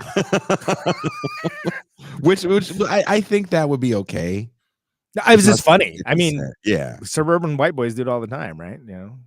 Sitting there listening to 50 Cent or something. Dude, the Knack comes out in 79 and changes LA music. Yeah. Well, that's sort of like I think they're still considered new wave, but like power pop. Like people talk about the Knack a lot. Dream Police, Cheap Trick. I was going to talk about that because that's my favorite Cheap Trick song. Yeah, and that's look, there's a few regrettable 80s records, but that record cooks. That's a good one. Judas Priest, Unleashed in the East live album. Ooh, one of my favorite live records. Fuck. Yeah, man. Is that when Scream Judas for Priest me, Bellingham? I don't know what the city is. That's Bellingham was just a fun city. To is that the album where they become the Judas Priests? That kind of like how Kiss Alive. I think so. Did they do Green Manalishi before that? Green Manalishi. The Fleetwood Mac song, the Peter Green Fleetwood Mac song. Isn't that on the first Green record? Manalishi with a 2-prong crown. That's not on the first record? Rock and Roller, whatever it's called. Yeah, but I think it is. But I mean, the version that I heard was on the live one? the East one, which I was like, hell yeah! And then someone's like, that's a Fleetwood Mac song. I'm like, bullshit. Because I was thinking of like, you can go your own way, like that stuff, and I was like, bullshit, that's Fleetwood Mac. And then I was like, oh shit, there's a whole I didn't know for Fleetwood years. Mac. I didn't know. I didn't know for years until I was dating a woman that brought it to my attention that Lindsey Buckingham does the theme to National Lampoon's Vacation. Oh, yeah. Had no idea. Look, we can goof on all we want. That song bangs. I mean, I'm sorry. If I wrote that song, I'd be like, hell yeah. Oh, dude, I fucking love that song. If I ever met Lindsey Buckingham, I'd be like, dude, fucking Holiday Road. Yeah. Yeah, fuck all the hundreds of millions of records you sold with Fleetwood Mac. Yeah, we get it. National Lampoon's Vacation, you fucking win. Yeah, the phone lines are open. Area code Buckingham. 510-319-1899. Area code 510-319-1899. Tell us what you think about the year 1979. Is this maybe one of the best years of music? It is a very eclectic year. We have kind of the beginnings of rap, the beginnings of hardcore punk. We have New wave. The beginnings of new wave, the beginnings of the new wave of British heavy metal, because Motorhead also has an amazing record this year as well. Yeah. My favorite Doobie Brothers album comes out in this year, and that would be Minute by Minute by Minute by Minute. I'll be holding her. Fantastic. I have no notes. You love me. You don't love the Doobie Brothers? I don't hate the Doobie Brothers. They got some... Dude, they're from the Bay too. I know. I mean, what was it? Isn't 79 What a Fool Believes? It's on the same record. White man has the power. No, white man. What's that? White man does have the power, but that's not the lyric. Wise man has the power. Right? I can't right now. This way too early in the morning to attempt to hit this note. Yeah. Dude, you know what we forgot, Conan? It came out in 1979. I was right. Wow. You know what we forgot, Conan? What? California, Uber Alice. Oh, how we come from the Bay and we forgot. How do we God forget damn. that, dude? Oh, yeah. Dead Kennedys, man. Dude, how do we forget that? I know. That's crazy. When does Generic Flipper come out? Is that I'm still going through 79. I'm really shocked at all the Grace Jones comes out with Muse. Jones, another person that's scared the shit out of me as a new person. Oh yeah. In a good way, I hope. But the Cramps' Gravest Hits. Oh, I'm gonna have Kid Congo Powers on the show. Did I tell you that? No. Cramps. Yeah, he's coming on in like 2 weeks or something, which is wild because he did Gun Club, early Nick Cave and the Bad Seeds, Cramps. I mean, he's all over the place. Just like, hold on a second. Can you tell him that I'm a big Cramps fan? And he lives in like Arizona now. Well, because it's cheap. Yeah. But he's like just did a tour and stuff. It's pretty. I'm stoked about that. That's gonna be. I don't know. I don't listen to the Cramps that much. I think it's 1980 or so when he joins up with them. That's before Bikini Girls and stuff. Yeah. That's the song I first heard, and I was like, well, I'm hooked. Oh, one of the all-timer. I mean, Garbage Man is like the first time I heard that, I was like, all women are bad. Like, what is this? This is crazy, man. I love that shit, dude. And then you see them and you're like, what manner of BDSM club do these fools roll out That's of? what hooked, dude. That's what hooked me. Like, wild looking. I was living with my grandma, and her nephew was living with her. I call him my uncle. Much older. He's in his 70s now. Right. He had some crazy film magazine out of San Francisco, kind of not quite a zine, but maybe it was even a zine. And they had a whole thing on the Cramps. Nice. And I saw their picture, and I was like, whatever this is, that could have been more than like, yeah, whatever this is, 11? I want to be a part of it. I was like, this is the coolest thing I've ever seen. I don't even know what these people are doing, but whatever they're doing, it looks scary. Poison Ivy looking like the coolest chick that ever walked the planet ever. Like everything they do Man. just looks fucking frightening and cool. I'm all about the Cramps. Which is wild because you think about like B-52s.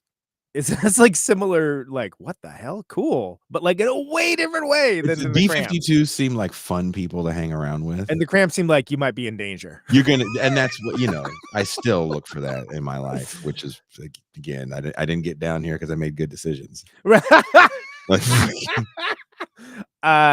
Yeah, we mentioned Different Kind of Tension by Buzzcocks earlier. I that's actually my favorite Buzzcocks record. Like everyone loves the first record or the singles collection. People fuck with fucking Saxon comes out in 79. Saxon with the self-titled before Denim and Leather, dude. Denim and Leather will bring us together. What was it? Oh, dude. Denim and Leather. This is dude. Did I tell you we did a deep dive? Tony Ash fell down a Saxon rabbit hole some time back. And I don't remember where we were driving to go do something. We can just presume it was the band. And he was like, actually some of these later Saxon records are not bad. And I'm like, what, really? And so we like went through and like listened to all of them. And he's not wrong. They're pretty good. This is like the production is just hilarious. But like that band has been around way longer than people realize. Because they formed like 1975.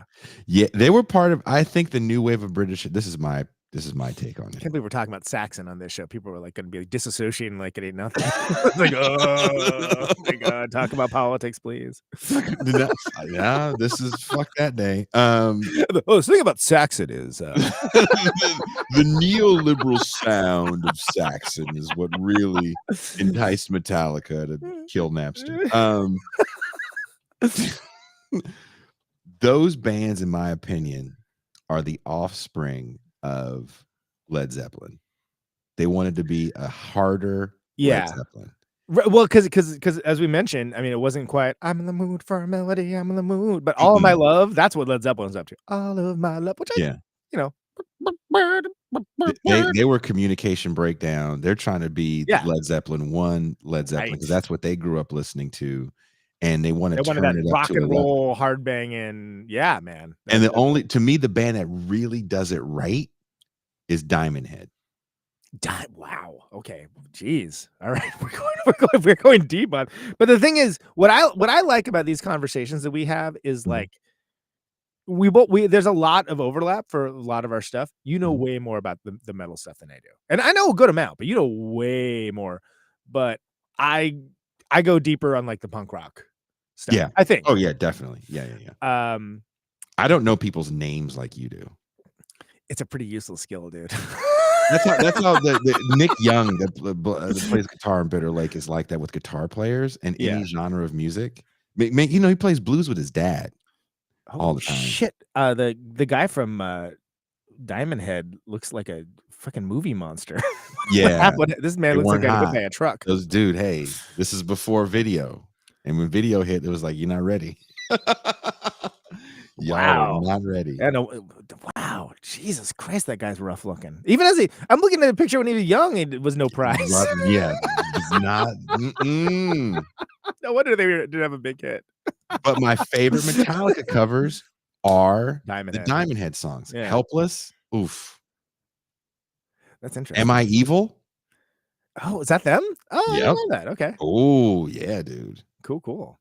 So and there's another is the Prince. The Prince. Dude, I cannot stop looking at this man's face. He's a rough dude. You look at him and you're like, yeah. Time has not been kind to this man. Sorry. Again, So here's where we're at. Leave Robert Smith alone, but the man from Diamond Head looks fucked up. Steven Tyler, right amount of clowning. Exact right amount of clowning. Yeah, dude does look like Freddy Krueger. You're right, Dusty. He's rough around the edges, man. You know, but Peace the and guy, love, but the Jesus guy wrote Christ. for me, Diamond Head did. If you wanted Aerosmith, if you wanted Led Zeppelin 1 through 4, Yeah, and they stopped doing that because they weren't even doing that anymore. Yeah, exactly. So and again, go listen to the new wave of British heavy metal. look at Early Priest. Saxon. I would say Priest's second record. Yeah. Was it Sad Wings of Destiny? Yeah. And when they get into like the living after midnight, rocking to the dawn. Yeah. What is Dude that? looks like a Kruger. It does, man. It's not nice to clown on a man, but he looks. Oh my god! Wait, someone answer me this. I don't know if is that Motorhead record the one where they do the split with Bomber? Girl School? You're talking about the 179, right? Bomber. Yeah, is that the split that's got Dead Men Tell No Tales. That's what that's only an Eights of Spades. That split with Girl School, I love that. Girl School. Yeah. Stone Dead Forever. Rupert Holmes, the Pina Colada song comes out. Wow. We just went from Saxon to the Pina Colada song. And now and now Cody, you know why I'm single. Dude,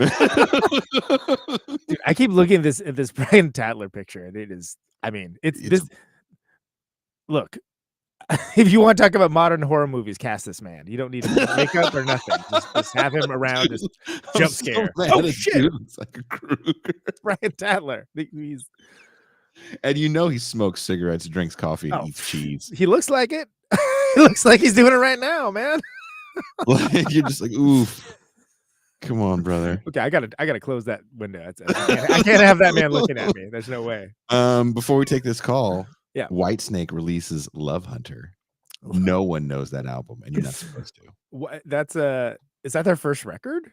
No. Yeah, they formed in '78, didn't they? Did they? Because Coverdale had left. He was in Deep Purple before that. He's one of the many people in Deep Purple. Speaking of which, what was Deep Purple? Yeah, I think it is their first record because it doesn't have "Fool for Your Lovin'" on it. Got it. Okay, so when was Deep Purple? Let's see.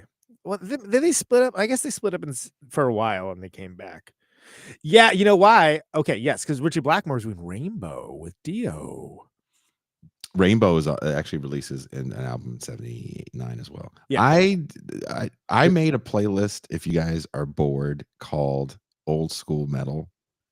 And I definitely I made one called Glam Jams, and I put like some proto glam shit. And it starts off with the original Fool for Your Lovin' by Whitesnake that they did in like 80. So back to Rainbow real quick. They did release an album in 1979. It's Down to Earth, which is the first one they did without Dio because they wanted to write a hit. And Dio's like, no, man, like we got to keep this on the real shit. Which is so fucked up because that dude's voice is so over. Like you could write a hit with Ryan James Dio. And the first thing they do after Dio left is Since You've Been Gone. You've been gone. Which fucks, by the way. That's a great song. It is a great song. Like I've actually talked about, I was like, could we cover that? I think we could cover that because people don't know that. People don't know Rainbow. Like nerds know Rainbow. But like it'd be like, well, then we'd be doing like this is their big sellout hit. But it's a jamming song, man. It's so good. But like it's so messed up in that Dio documentary because he's just, being the best at what he does and being like a true artist and takes a stance and they boot his ass out of the band. The Dio documentary it's so good. Waterworks. I know, it's so good. There's two music documentaries that I will just cry like a baby. The Last Doll. If you don't cry, the New York Dolls one. Watching that documentary, there's a hole in your soul. Right. Exactly. No, it's rough. And the Dio just thinking about it is giving me goosebumps for tearing up. That man was in the industry for so long. He was like a doo-wop. For real. Like it's crazy. It is insane. Like how and he stayed true to himself the entire time and basically was the coolest guy. Like the coolest guy. He like did a helping hand to like anyone that needed it, and like just got done dirty, like left, right. Like I said, Rainbow booted his ass out just so they could write a hit. Like that's dude, Ronnie James Dio's Doc and the Last Doll. Yeah, I can't think of two so documentaries. good. Just like, oh man, that's Heavy, but it's very heavy, very yeah. heavy. So we got some phone calls. Oh yeah. Sorry. No. Remember, the phone lines are open. Area code 510-319-1899. Area code 510-319-1899. Conan, are you drinking coffee? I am drinking coffee. Yes. Oh, I'm so jealous. So to send it over to the chat. I can't do it, dude. I can't do it. That's how old I am. Calling. I think I know who this is. Calling from a 216 area code. Caller, what is your name and where are you calling from? Dr. Sloan calling from Cleveland, Ohio. Oh, yeah. Home of the Rock and Roll Hall of Fame. That's right. So, Dr. Claw, what did we miss? So, first of all, I want to say 1979 is definitely one of my best years in music, recorded music. I find myself, I like a lot of albums in songs that came out in 79 and 80, and then also in the years bookending them, 78 and 8, in 78 and 80. So like, and speaking of that, one minor correction, Minute by Minute actually came out late in 1978, but all of the singles came out or hit in 79, which is why in the 80 Grammys, both like they won a whole bunch of awards for that album. Oh, sure. Christopher Cross, whose album came out in 80, also like won like the best new artist of that year or something like that. So that was the yacht rock year of the Grammys, was 1980. But What a Fool Believes was definitely all those songs 79. like hit on the charts in 79, like What a Fool Believes, and it was Minute by Minute where I feel like the Doobie Brothers had codified the Michael McDonald, like leadership / influence on that group. Yes. Because prior to him coming on, they were a Southern rock band out of Northern California. Yeah. From the Bay. Yeah. Tom Johnson, who was really their leader, got, ill, couldn't perform. And then they were looking for somebody to kind of fill in from him. And they, Jeff Baxter, who was in the band by that point. Ironically, Jeff Baxter, guitarist, went on to work for the military industrial complex as some kind of weapons consultant or something like that. No, he's a literal war profiteer.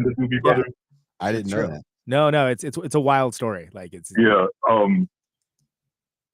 Baxter had been touring with Steely Dan before he came to the Doobie Brothers, and Michael McDonald had been touring with Steely Dan. I think he was the one who brought Michael McDonald into the band.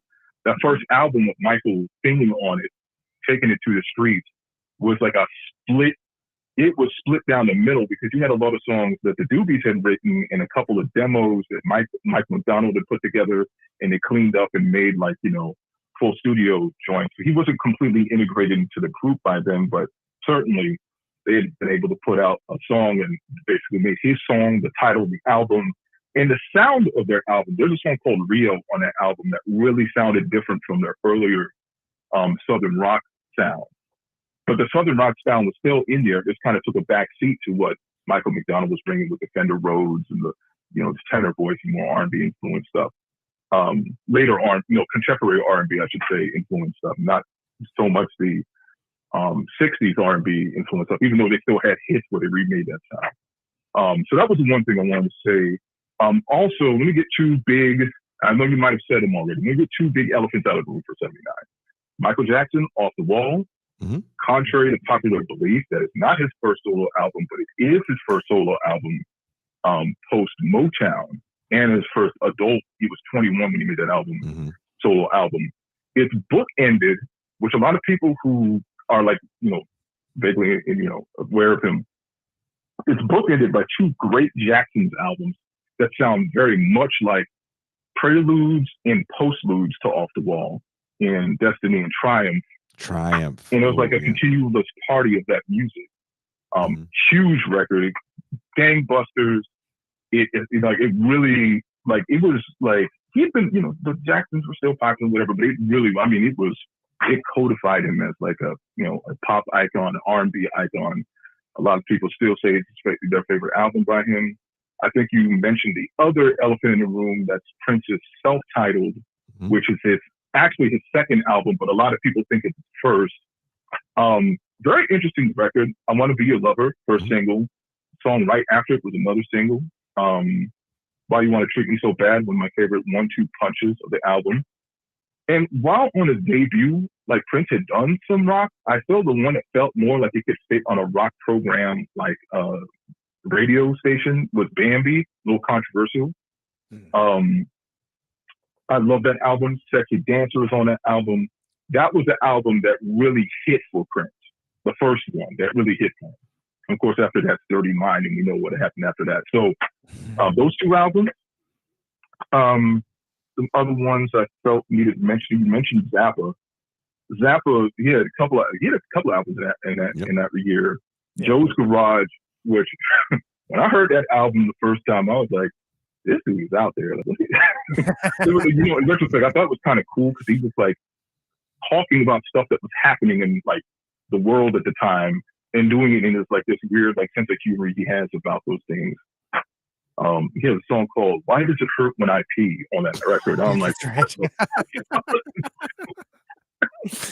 Yeah. And then he also had "Shake Your Booty." What'd you say? I said definitely an original Frank Zappa for sure. Don't need the yellow snow, etc. Yeah, he had "Shake Your Booty" that year. That was a record where it was like a live album with the studio stuff on it, but it had this another off the wall, no pun intended, record called Bobby Brown Goes Down. It's not about the guy from New Edition. That song was banned from radio play in the U.S. And even today, I don't think you could play that song because of what he talks about. It's about this guy who's a real dick who thinks he's like God's gift to women, and he thinks he's so far, like he's way out on it. Then he has sex with a lesbian and gets turned out, and now he finds that he's into some other things.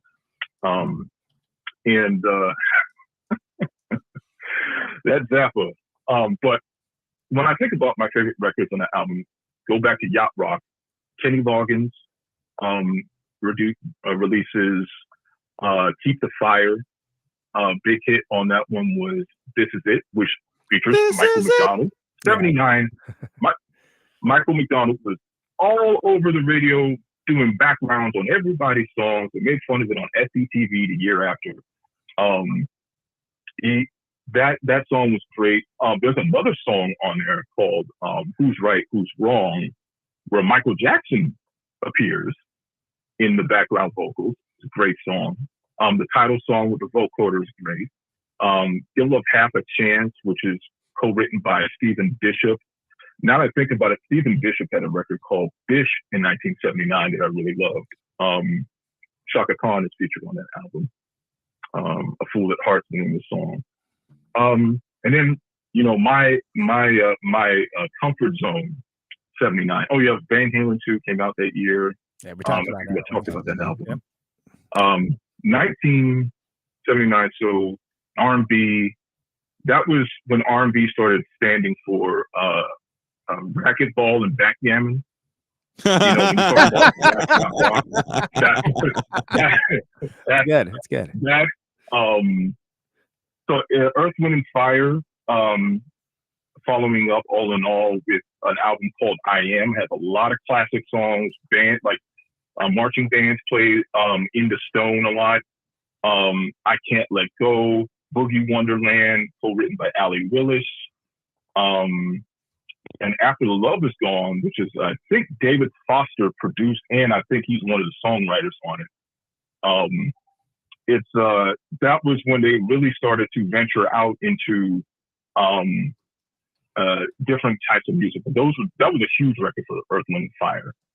The Commodores had an album called Midnight Magic. And you look at the cover of that album. You look at the cover of that album and you see the Commodores dressed in these white leisure suits. You think it's going to be 4 on the Floor disco. Yeah. But that album is it's one of the funkiest records. But the biggest hit on that record was Lionel Richie ballads. Sail On, Still, because this was coming right off of 3 Times a Lady. There was the album prior. But the songs I love on that album are the title track, You're Special, and another one called Wonderland, which is also, it's a ballad, but it's more of a funk R&B ballad that's sung lead by Lionel. I'm seeing some other records. Let's see. Commodores have 15 records, by the way. Second album, Busting Out of L7. Risque by Chic.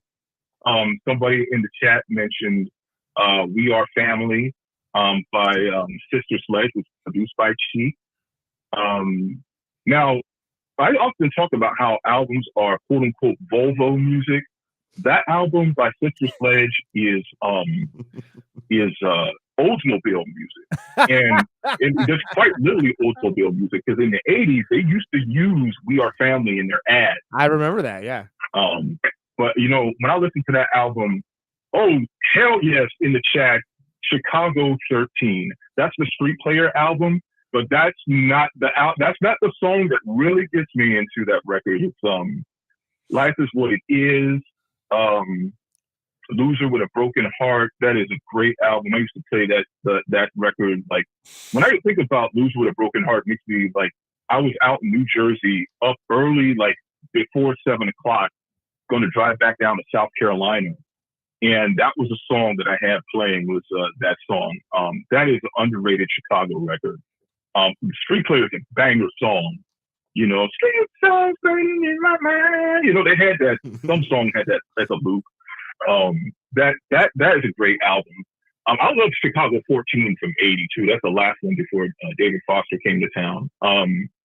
Let's see, Patrice Russian Pizzazz. Yes, that's Haven't You Heard? That's a lot of like that is a great record.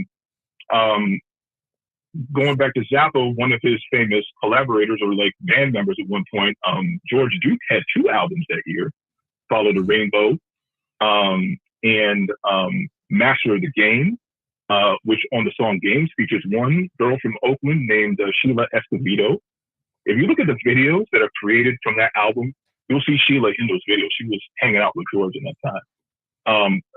Master of the Game also has I Love You For Myself, which is sung by Lynn Davis. Great song, great record. What else was it? You guys mentioned Stevie Wonder. We did. Earlier. Mm-hmm. And I can, 2 years after, was it 3 years after Songs of the Key of Life, he dropped another double album. Shout out to Tusk, who followed up Rumors with a double album. And Sure did. Sure did. It did something completely different. So yeah, that album was not what people were expecting from Stevie as a follow-up, but it's a great album. It's a companion to a film of the same name. The one song that takes out of that is Send One Your Love. I remember one time I was playing Outside Your Window, and my brother just walked in the room and was like, what the hell is this? And he followed it up with a more conventional album called it was Hotter Than July, has Rocket Love, has All I Do, it has Happy Birthday, the official black version of that song. Let's see, what else in 79 and 80? 79 also, so Parliament comes out with Glory How to Stupid, which was a follow-up to, I think, one of their best albums as a group in Motor Booty Affair. There are some songs I really enjoy, and it's got Theme from the Black Hole, it's got The Big Bang Theory, it's got Color Me Funky, and of course the title track. By that point, Parliament was really those years prior was hard defined by Flashlight, which was on Funkadelic a couple of years in 1977. By the time they got to Glory Hallowed Stupid, that was definitely the Flashlight sound was the sound. Junie Morrison from Ohio Players and other bands had joined the group and really started to shape it. And then on the other side of the P-Funk nation state was Uncle Jam Wants You, an album that I personally tracked down in the 90s because of the song that's most known for, Knee Deep, not just Knee Deep, the 15-minute opus, which was introduced to a younger audience, Good Burger. It's the main sample of De La Soul, Me, Myself, and I. The other one, since somebody mentioned Edwin Bird's song in the chat, Rapper Dapper Snapper is the drums that go behind that. Freak of the Week is a great song. Digital Underground sampled it for Heartbeat Props.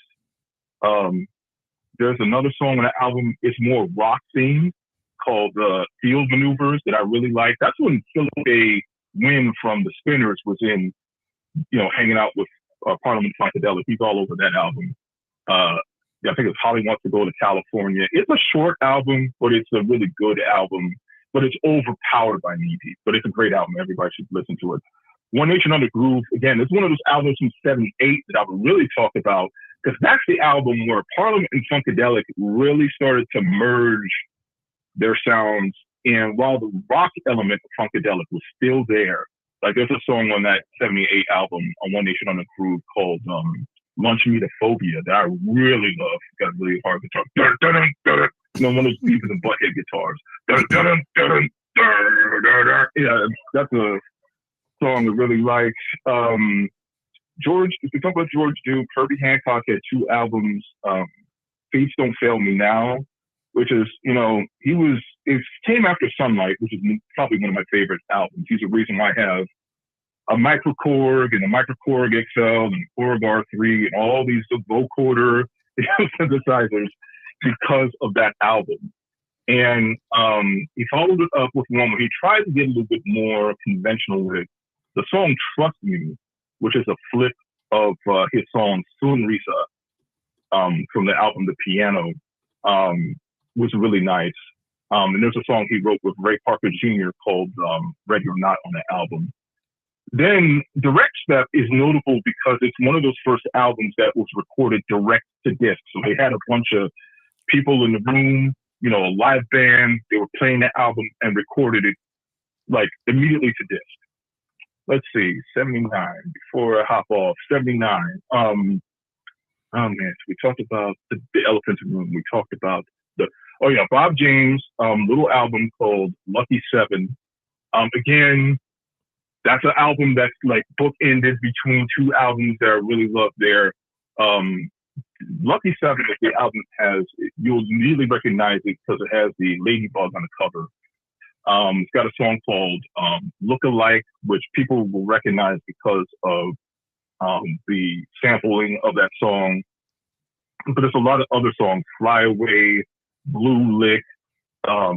There's another song that I'm struggling the title of. It's called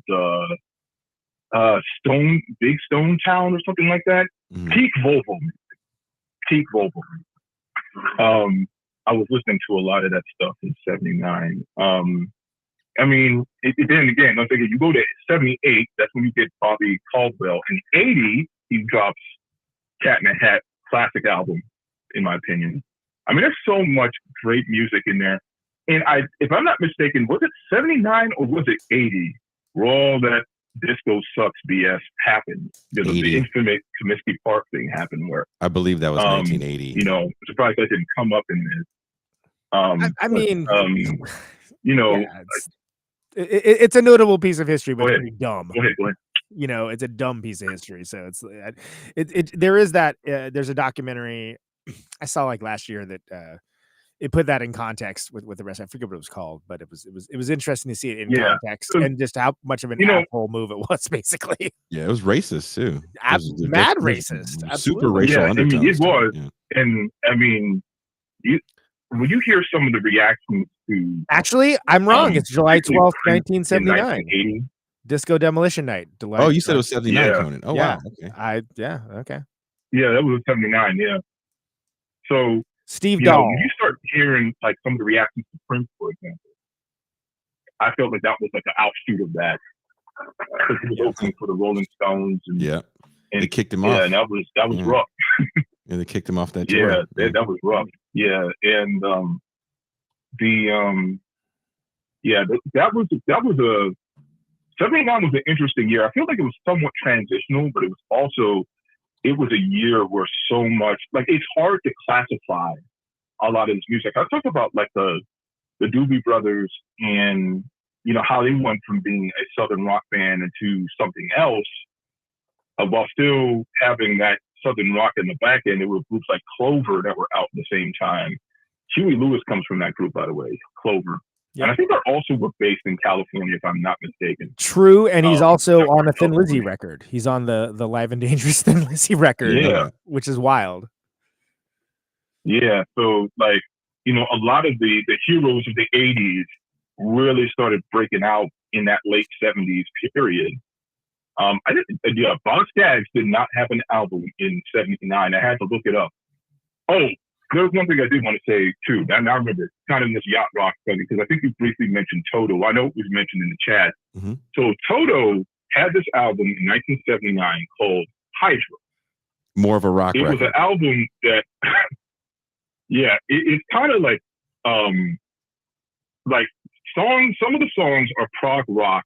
Some of them are R&B influences. Some of them are jazz influences. And that's just who Toto was. Toto, because they were a band of not just studio guys, young studio guys, but children of young studio guys. Yeah. Joe Picaro, Second generation Sesh Bros. Yeah. Marty Page was a songwriter, musician, studio guy. His son David is in the band. By the way, David Page was one of the songwriters for Cheryl Lynn's "Got to Be Real," and that's how he showed. He wrote "Miss Sun" for Boz Scaggs. And Toto was kind of like the backing band, or the unofficial backing band for Boz Scaggs at one point. There's a Boz Scaggs record that I can't listen to it without thinking of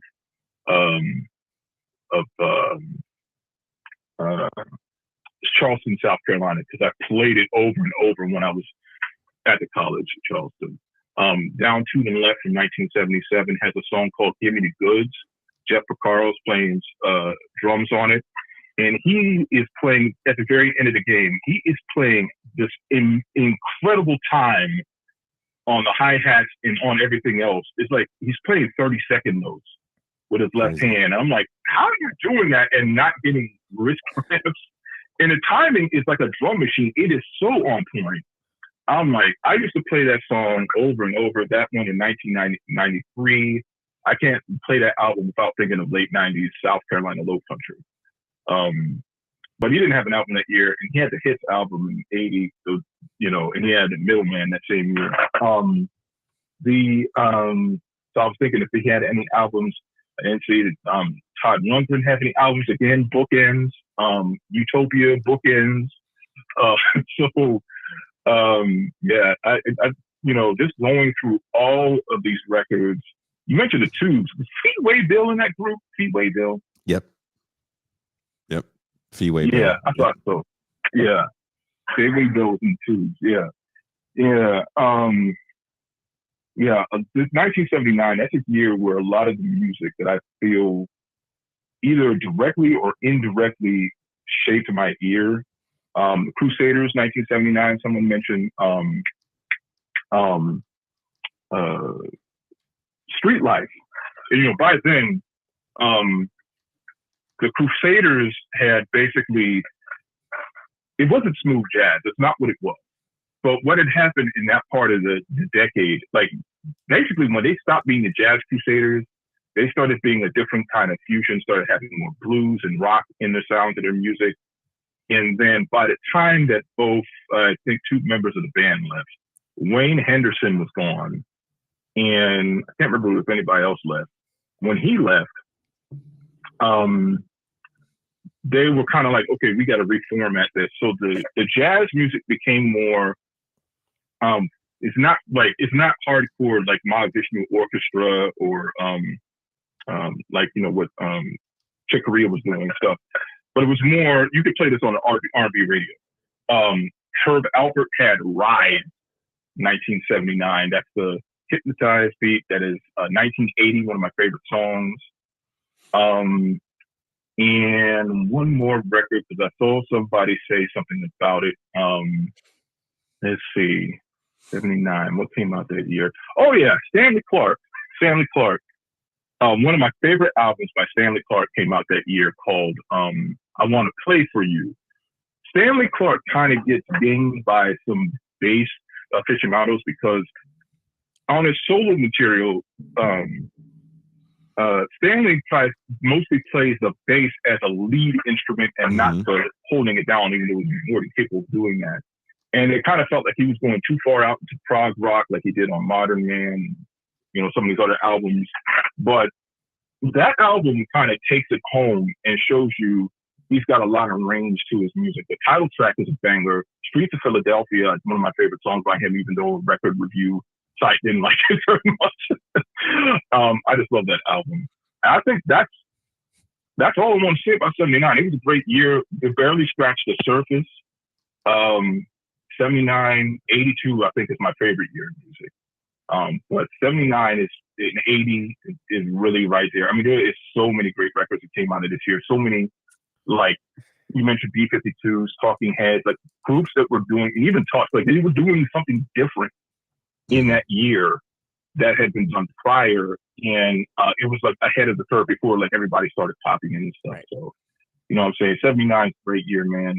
But you guys talk this. I love it when Conan comes on the show and you guys start talking music and movies and stuff because it's just, it's just a great listen. It's like one of my favorite things to talk. And you can see I can stay on this thing forever, but I'm getting off because I know some people behind me. So I feel like you're an unofficial co-host. 79 is great. If you haven't heard any of the records I talked to, just check them out. You know what I'm saying? And that's it for me, man. Thank you very much, Dr. Carl. I always appreciate it. Very, very informative call. Two things real quick that I want to get to. One is a question. So we mentioned Dio earlier. What do Dio and George Clinton have in common? Cocaine? Well, probably. But no. Same dealer. They both started as doo-wop groups. So really? But pre-Parliament, it was the Parliaments. Yep. With George Clinton. After the cigarettes. Yeah. Right, absolutely. And it was what was the name of that Dio's group? I could look this up, I guess. I was too busy looking up Toto's discography when he was talking about I was like, man, they got a lot. No one talks about Hydra. It's a rock record. But it's the Dio. Oh, it's Ronnie Dio and the Prophets is the other one. So that's, I think that's kind of notable because we mentioned Dio a lot. Klaus bringing up George Clinton, Parliament. By the way, Eddie Hazel, one of the great underrated rock guitar players. For sure. And if you don't know what I'm talking about, go listen to MAGA Brain right now. Second thing, real quick, wild that Off the Wall and The Wall came out the same year within about 3 months of each other. Isn't that crazy? Dude, I'm looking at more records that we haven't even named. Dude, we could do this for hours. Mickey Mouse Disco, Chris Christopherson, Shake Hands with the Devil. I named a bunch in the chat. Barbara Streisand has The Main Event, which is a massive record for her. I think it's the best-selling record of the year.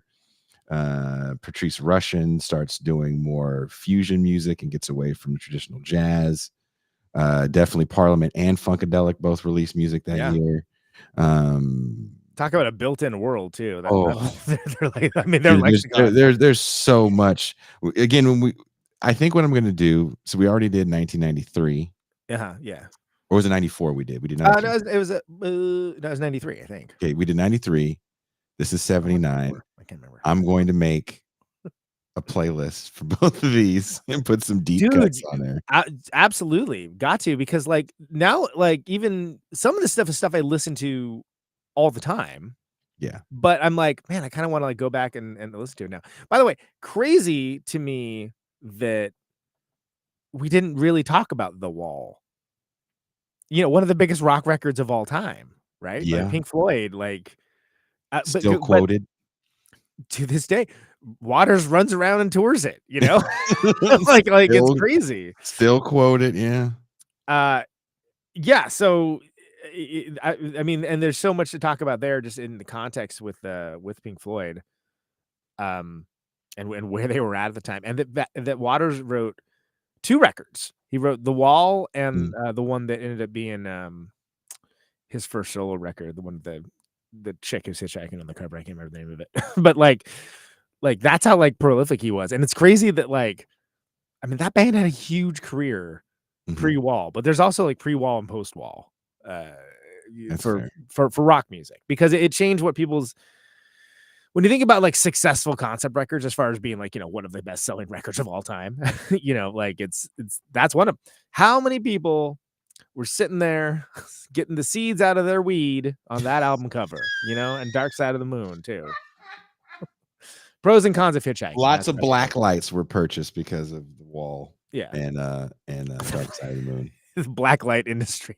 What's a black light industry? Was like, Pink Floyd. Got any more hits in you? we need to move these black lights. We gotta need some bangers. All these black lights and these dumb fucking posters. We're gonna need a concept record. See who they're talking to that's talking like this, but yeah, that's exactly how all record industry people talk. Exactly. We did talk about Candio, Mark. I think underrated. Everybody, when they think of the Cars, they usually think of the first record, which is astounding as well. But Candio was just as good, and honestly, kind of that's where you really see Elliot Easton rip as a guitar player. You know what comes out, and Claude didn't mention it.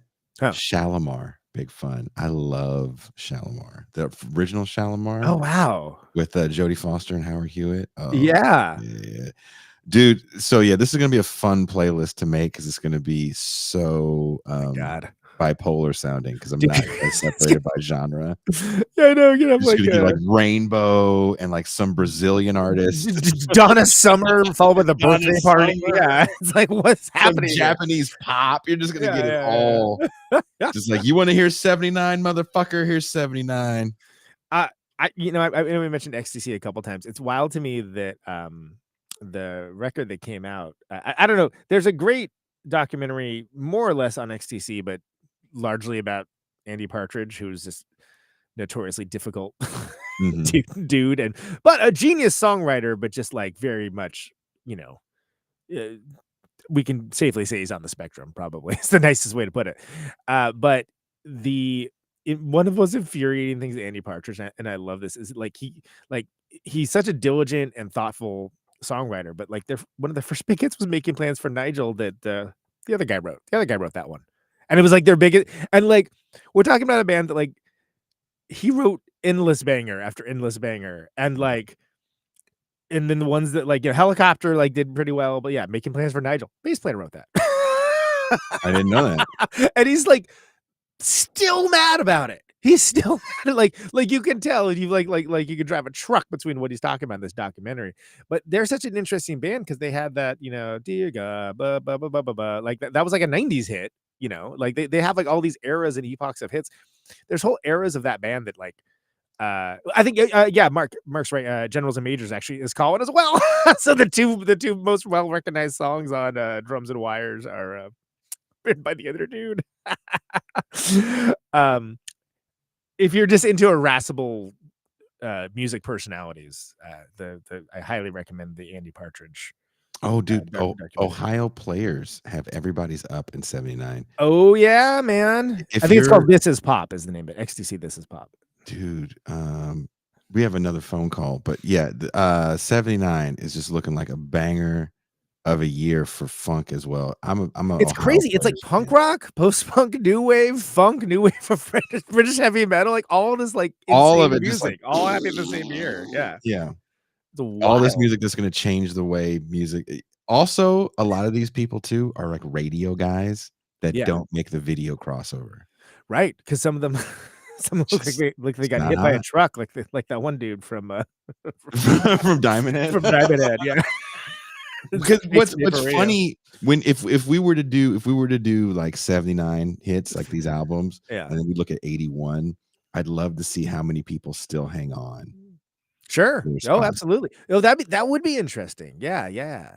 Because once MTV comes, the music changes. Because like, well, who's doing these little shitty videos? And it's like, well, these Duran Duran guys, and nobody gives a shit are. But then by the same token, you have bands like Devo that Yeah. can, are taking advantage of the format and like doing freakish things with it. Which, by the way, we didn't even talk about Duty Now for the Future, which is low key one of my favorite Devo records. But just like that Gang of Four record, wild, weird listen. Like it's just recorded strangely. Like it's just like something about it is it's very austere. It's very Are they from LA? Devo? No, they're from Ohio. They're from Ohio. They're like one of the only like Ohio's only success stories. Well, I mean, the funk stories. Well, yeah, I mean, there's just what's it? They're freaking they were at Kent State, the Kent State. They were there for the massacre? Yes, it was They're that old? Yes, it was an inciting incident for them doing what they did that eventually became the band. But yeah, How old were they when they hit then? Akron, Ohio. Well, first one was Are We Not Men, We Are Devo, which I believe is 77, 78, 78. Yeah, 78, and then Duty Now for the Future, and then Freedom of Choice. Freedom of Choice is the one that has Whip It. That's 1980, and that's, of course, like, the biggest song in the world. Then you got New Traditionalist, which is good. Oh No, It's Devo, which is underrated. And then Shout, which is a Devo record.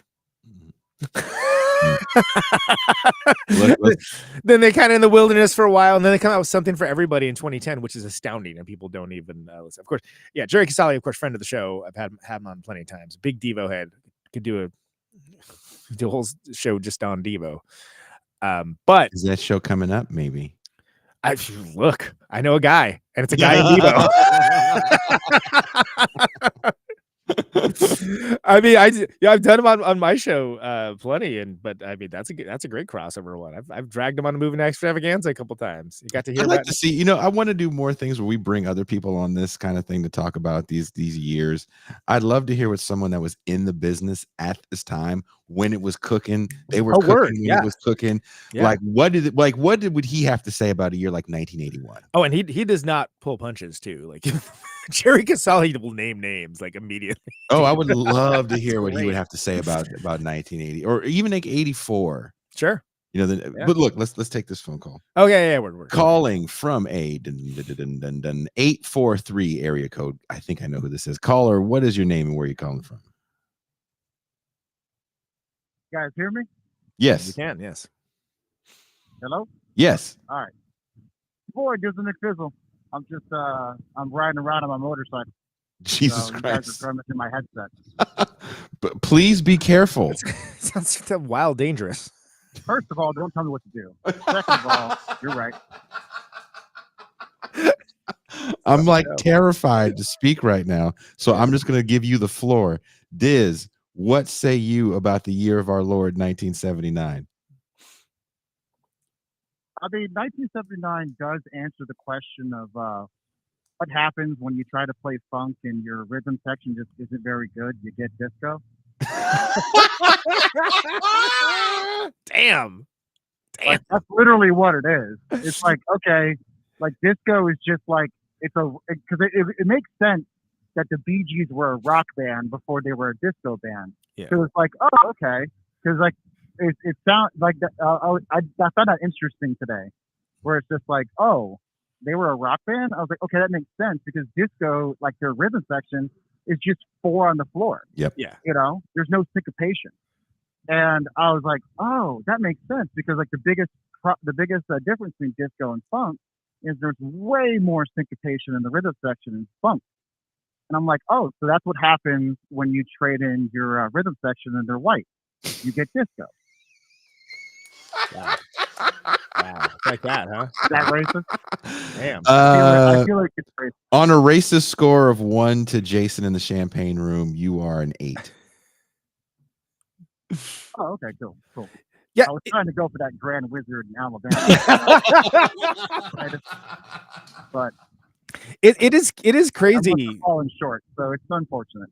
So the Saturday Night Fever What did you soundtrack, think on it? the Saturday Night Fever soundtrack comes out in 77, right? So it's right before this. They had 14 records before that soundtrack came out. Fuck me. 14. Yeah, they started in the 60s. Fuck me. The Bee Gees are, and some of that stuff is no joke too. Like it's good, but it's just wild different. There's no four on the floor, night fever shit going on. It's a lot of not making it and still being allowed to make it. Yeah, the documentary is fascinating. Other Is there than a way to turn Conan up in the phone? oh my god, yeah. Let me try this. I've longed to hear that question my entire life. Is there a way to turn Conan up? Is he better now? Is that better? Can you Yeah, I can hear cackle? him way clearer. Like before, he sounded like he was far away. Oh, okay. Yeah, so I was just saying they had 14 records, Bee Gees, before Saturday Night Fever, mostly Blue Eyed Soul, kind of like, real, like, rock in the general sense of the term, but like more, not easy listening either, but just, yeah, Blue Eyed Soul. I'll stick with that. But it's crazy. Like that documentary is wild because it really does get into those early days. But what it doesn't get into is Sgt. Pepper's, which they should, because Dude, made me a fan. yeah, I'm gonna say I don't know why they like just are trying to like, oh, that didn't happen. I love that. Come on, man. Oh, yeah, dude. I was a fan. Susie Quattro is 79. Why not? Oh wow, cool. All right, yeah, that's another groundbreaking artist. Dizzle, are you still there? Also, yeah, I'm still here. Okay. Also, like Michael McDonald, like when I first started listening to him when I was a kid, I thought he was black. He like if you've never seen him, Like yeah, Barry White. yeah. No. I thought he was when I was a kid. I was like, oh, okay. And then I saw him and I was like, who is this freaking white dude? I was like, and then I heard his voice. I was like, oh, it's Michael McDonald. Like I thought he was like very white. Like, No. Leonard Cohen too. When I first heard Leonard Cohen, I heard the '80s Leonard Cohen first, and I was like, what? This dude looks like nothing like what I thought he would look like, because he was all like, oh.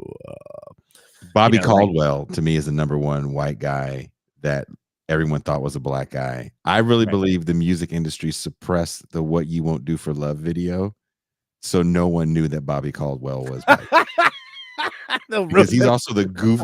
He passed away. Rest in peace. Yeah. He was the goofiest looking white dude ever, but ridiculously talented. But between him and Michael McDonald, I think those are the two voices in R&B, I guess you want to say, where their voices definitely, especially Bobby Caldwell. I've seen so many YouTube videos of people reacting to seeing that video. There's no way in the world this guy is white. Well, and there's that goes a couple ways too. I mean, I like Hot Chocolate. You know that band Hot Chocolate? Yes. Yeah, that's Everyone's a Winner. Amazing. Which almost came out in 79. See, it came out in 79. Yeah. But of course, most known for You Sexy Thing, that was their big hit. But if you watch those videos, it's like cool looking black guy, cool looking black guy, cool looking black guy, white dude with an afro. That's how you know that white dude is serious. But he is shredding. He's shredding the guitar, but it's just like so funny. It's like, wow, like, yeah, it's kind of interesting that how much image made a difference, right? I mean, still does, I guess, but like now it's like people are less like, put that man in the back. You could be a radio band though, Yeah. Dizzle, what do you think about that, Dizzle? The radio bands of the 70s. I mean, they were all bands were really good. Like I have an uncle. He's in his like 80s, I think, or he's in his mid 70s or something. And he was around during that time, like playing music. He still plays music. They just were never, like, their band never really hit it big. But like for a while in like the 70s and 80s, he was like touring in Miami, followed around Gloria Stefan's band. Oh, like wow. They were direct competition. Okay. And his band never made it because they never really had that like look, because it was like the early 80s, the old radio stuff. But they could play everything. And I think the radio bands are just like, they're really good. And but you know, if you can't sell based on your face in the age of video, then you know there's no place for you at that point. MTV changed it. A lot of Yeah, the you're right. labels, yeah, they changed it. MTV changed it. Like there was a lot of songs where it's like, okay, like any Billy Idol shit that you heard, like did anybody care about what he was playing based on, you know, if you couldn't see him? Mhm. No, Yeah, it was he's a this look. Yeah. striking, like handsome dude that, you know, all the women love him, and it's like, okay, cool, and the music's not bad, but it's not like Steely Dan, or you know, it's not like the Bee Gees, it's not any like really good stuff, you know, or Right. any Earth, Wind and Fire, or any Parliament, or any Funkadelic, or anything like that. You know, you have to have a certain look to flourish in that video, you know, medium at that point. Well, and that was like, that was something that was criticized too. They got outworked. That was something that was criticized by bands that think about like the American Underground and stuff that like And like going back to the topic of white guys people thought were black. You know, Alex Trebek Yes. was. Have you seen pictures of him in '79? We played a clip of that in the Champagne Room maybe a few weeks ago of Alex Trebek talking about being a spokesperson for the United Negro College Fund. I thought it was the funniest thing in the world. And like, what was funny is hell is his picture in '79. He looks just like my uncle. He has the same like out there, same mustache. I'm like, was everybody just like what? Was everybody just trying to rock that Hall and Oates shit? Dude. You know, like apparently, man, nobody told him no. He's a jerk, but Oates is a king. Yeah. Oates is a king. It was Wow. not enough. It was not enough. Like I told my uncle, I was like, listen, you didn't have enough black people around you to swat down your stupid idea when it came to like how you dress yourself. I'm not making that mistake. You know, you can't let them get out of control, or else you know. Yeah. next thing you know, you Bedlam. got that. Was it Rachel Dozel? What was it? Dolezal. Yeah, that's the next step. You have to see Alex. I'll find the picture and show you, Conan. Anything else you want to add, Dizzle? Yeah, he looks. I mean, I have some more stuff, but it's just gonna be racist and get you demonetized. Keep it above board, son. There's one thing I want to add. Mhm. There's one thing I want to add is that when I first started listening to you guys, or when I first found This Is Revolution, Mhm. and I found you off of your appearance on the Majority Report, Uh-oh. and you did an impression of Norman Finkelstein, and at the time I had no idea Norman Finkelstein was a real person. I just thought you were being really racist. Like, this guy's hilarious. Wow. I was like, it made me remember Michael Brooks and how he used to put on like the nebbish Jewish guy accent when he was in Sam. Mhm. And I was like, Is this guy doing that? No. No. What is it? And then I realized, no, Michael Brooks was the white Jason. Oh, sweet. I was like, okay. I'm going to tell that to some of. And then I found out. Yeah. Go ahead. Yeah. Good. I said, then I found Norm Finkelstein. I was like, is Jason a god? Did he will Norm Finkelstein? Like, I just thought he was being super racist. That's hilarious, man. Don't worry. I'll be super racist later. But what was the show? Was it the birthday show, Jason, where like his phone wouldn't stop ringing? And I started clowning on him for it. Yeah, like, the phone, answering why does machine. man have an answering machine? Like, stop calling him. He's on air. Because Norm Finkelstein will tell you, I do not have a cell phone. Please do not try to text me. This is a home phone number. Do not text me because I cannot receive text messages. Dude, and it was going like 24/7. The entire time he was on air, I was like, turn that ringer off. Oh, man. God damn it. Say that again, Dizzle? His cadence is I said, Norm Finkelstein's cadence, I think somebody did an impression of him, or it was either you or something like that. Mm-hmm. And it was like, you have to have the cadence of somebody that doesn't care if they're wasting your time. Yes. You know, Yes. Yes. No, look, that's so freaking perfect. It's a power move. Norm. Look, Dizzle. Thank you for the phone call, and please Yeah, man. Thanks for stop calling people on your motorcycle, because I want to make sure you keep commenting on the show, because your comments make this fucking show what it is. So take care, brother. Dusty saying when you're 70 and your voice still hasn't cracked. I want to add this. Norm Finkelstein, who I got the pleasure to meet in real life after we had Stellar met dude. him. Stellar dude, to be clear. Like, you're having fun, but stellar dude. I don't know if I told you. So Doug Lane, we're doing the Sublation launch party in New York a few years ago. Yeah. And Doug Lane goes, all right, Jason, I want you to do this next panel. It's going to be Norm Finkelstein, Kuba, Spencer Leonard, and Chris Catrone. And I was like, I don't have anything prepared. All right, I'm just gonna fuck around. And Norm got there a little late, and I saw him. And this is before Norm is like Norm, right? Right. No one really knows who he is to that level. You have to be a deep nerd, basically, to know. Yeah. He's not like that cat that he is now. Yeah. And I just fucking did the impersonation of him in front of him. Oh man. He dug it, because he was fucking with all of us. He calls you, to Dizzle's point. Teray Reed hooked me up with Norm Finkelstein. He goes, I have this friend. He's not doing anything right now, and I think he'd be good for your show.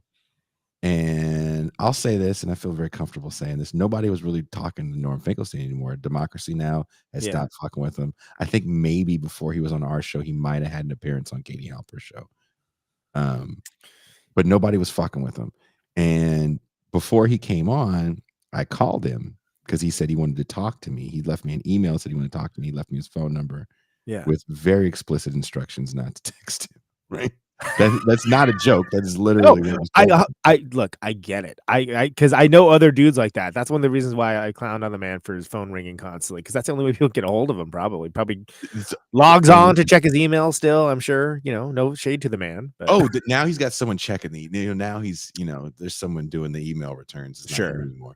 But and props to him for getting to that level. I'm not mad at it. But getting back to that level, I should say. But he gets on the phone and just starts shitting on me, Pascal, Paul Pratt, just hello, and then who is this? Is this the learned one or the other one? That's how he characterized it. That's amazing. Yes. Oh, what a guy. Yes. And he just on the phone with him for well over an hour. The learned one or the other one? Amazing. Yeah, the learned one is Pascal. Shout out to the learned one. And you didn't tell him that, did it? It was gonna go right to his head. Oh, dude, he ended up saying it on air too, and he fucking. We get on air and he sees Paul. He goes, "You're the teacher, the public school teacher, Talcum X." And we're like, "No, that's not a good thing. You can't do that." He just the fucks have stopped, and he just lets you have it any old way. And to this day, man, I do cherish that friendship, and he is the kind of person. Talcum X, good lord. He sends you, or he'll call you every so often. Yeah. Or he'll send you a message periodically just to check on you to make sure you're okay.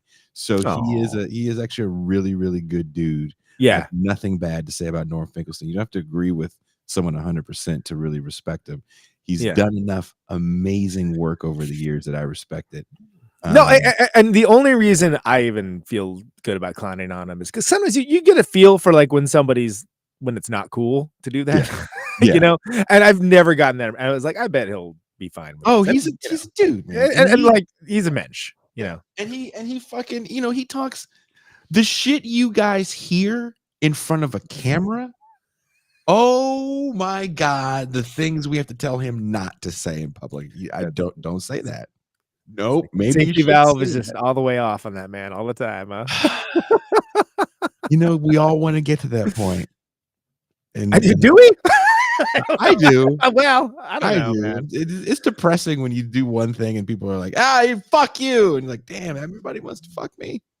And not in that cool way, but in that jailhouse kind of way. I kind of feel like you get the same me on and off air, but I definitely I think I talk a little bit more trash, Yeah, we all do. privately, We all but do. like it's not that much different, really. But I'm I'm a pretty open book for that kind of stuff. We I all just do. don't. There's some things that like professionally would be like, yeah, it'd be a bad idea for me to talk that trash on here. It But takes a while I to get to think that it. point, right? Where you go like, hey, maybe I shouldn't Maybe say. I should not I shouldn't say say that exactly so what and I so say. shit his pants last night. Even though it's funny as hell. Yeah, exactly.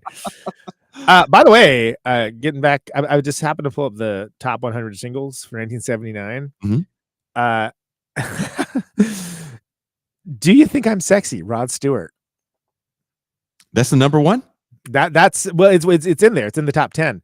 But like, it's Let's, interesting. are you rattling from 10 up? I want Uh, to hear this. so that's number 4, Mhm. right? Notable because Rod Stewart, of course, the Faces, Small Faces, he was a rocker, and Mhm. then kind of meandered into this solo career that really wasn't happening for a long time. But it was written by Carmen, a piece of What? Cactus and No. Vanilla Fudge too. Like he co-wrote that song. Yeah, Of Black Sabbath? no. Do you think I'm sexy? Yeah. Later of Black Sabbath. Like crazy that that disco hit. If you want my body, do you think I'm sexy? Come on, sugar, let Remember me the know. rumor that started about that poor man? Yes, I do. How can I not remember that? Every Let's time I see Rod Stewart, I just shake my head and go, "Oh God, all of it, Rod." so let's see a couple other Again? highlights. We're gonna just dash right past that. By the way, this is me being professional. YMCA Village People, right? Disco. We were talking about Okay, that. that's fair. Yeah, makes sense, right? Hot Stuff, Donna Summer. Donna Summer mentioned a few times on here. Makes That's sense. number 7. I Will Survive, Gloria Gaynor is Damn. 6. So those Okay. 3. Reunited, Peaches and Herb. Ooh. Reunited, and it So feels so good. good. So then Rod Stewart, Les Freak by Chic. Mm, mm, mm, mm, mm. Love it. Second Donna Summer entry, Bad Girls. Bad girls. Mhm. Bad And girls. number 1 for 1979, My Sharona, The Knack. As mentioned earlier.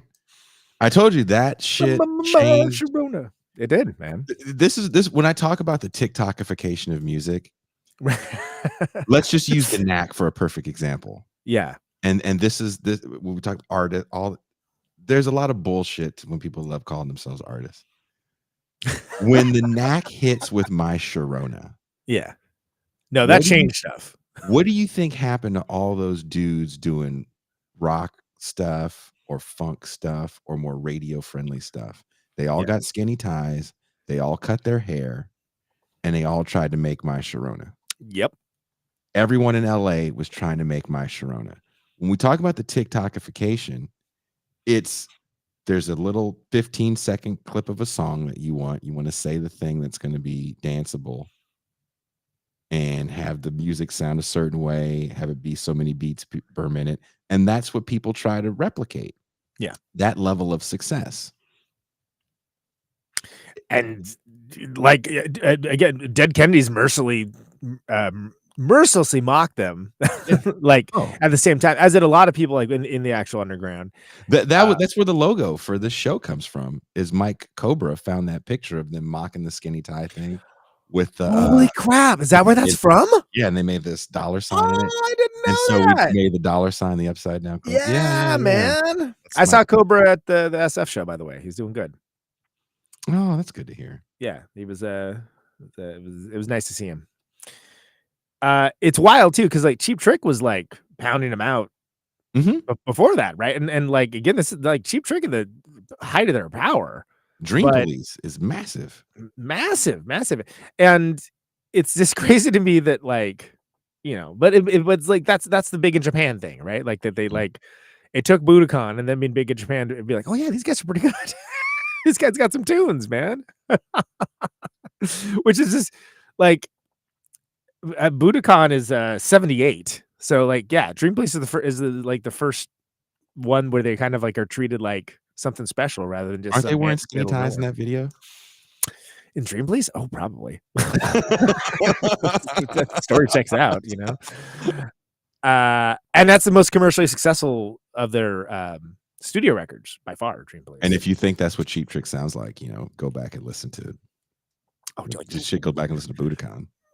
Yeah, I mean, like, and I like the studio records. I mean, I think they're great. I mean, Heaven Tonight's cool. In Color is awesome. Steve Albini re-recorded it with them, and I wish they'd freaking release it because it's you can find it on YouTube. But it's, dude, it sounds, because I like the songs on In Color a lot, but it's produced so strange. Like I don't love it. So like they basically retracked In Color, like how, and it sounds like how they sound live.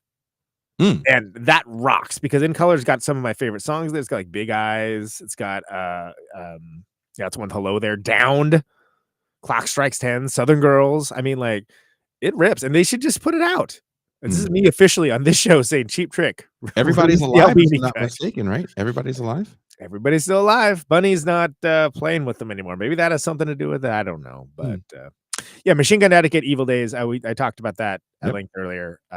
One of my favorite of that era of punk records, and wildly underrated. There's an episode of Vinyl and Vision where I was a guest talking about that at length. So if you're remotely interested in Machine Gun Etiquette, I would love to be like you and get to go on music shows and just I would love, like, well, okay, but what you got's pretty cool though, man. Like, I mean, and also that's like what I do, right? Like, I mean, even my show, Protonic Reversal, you know, it's a music related show, so it makes sense that I'd be asked to do like music.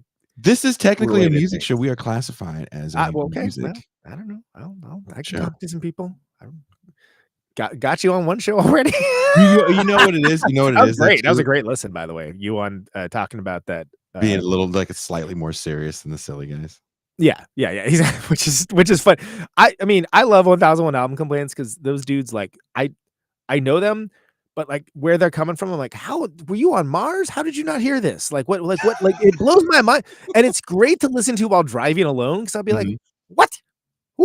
Like all the time with those guys, but in a good way because it's funny and like they're the first ones to admit that, like. And they come at things with an open mind usually and an open heart, and even stuff that maybe doesn't deserve it. Like that episode you're on, I was like, oh, I can't wait to hear this one, man. I would be horrible on that kind of episode because I would be like, this is terrible. I don't want to listen to it. I'm not I wasn't a big nu metal guy. I can't stand. I was listening to. Listen to the rabbit hole I fell down of. What? Right. No, that's what made it kind of cool because, like, they're kind of doing it, and not that they're being goofy, but they're approaching it from, it's those guys. They're like, oh, they didn't like it. Shocking, they're like 4 albums, and I'm like, you guys never tune down, so don't talk to me about right metal. So it was nice to have someone that does come from the world of heavy music on to talk about that, even though it's mostly to be like, yo, this kind of sucks though. I didn't get it, dude. What I describe nu metal, and I'm sorry for the people listening to that like nu metal, but fix your hearts or die. Is that it was the opposite of what I was trying to do, which is to say it was empty, directionless rage, basically, and like it's big, like I'm pissed at my dad, music, and like it makes me viscerally angry. The one thing I will say, it brought us Hot Snakes. Literally, John Reese started Hot Snakes because he basically had the same reaction and got back together with Froberg. So I thought somebody from Botch was in Hot Snakes. Am I doing that? No. No. You're thinking of These Snakes Are Arms. Snakes. These arms are snakes. I actually had Brian Cook on the show not that long ago. Sorry. He's also in Russian Circles, Sumac. He's in like fucking like 15 great bands. That guy's amazing. Thank you for the super chat, Mercutio. TIR classified as a Muzak show. We are a Muzak show.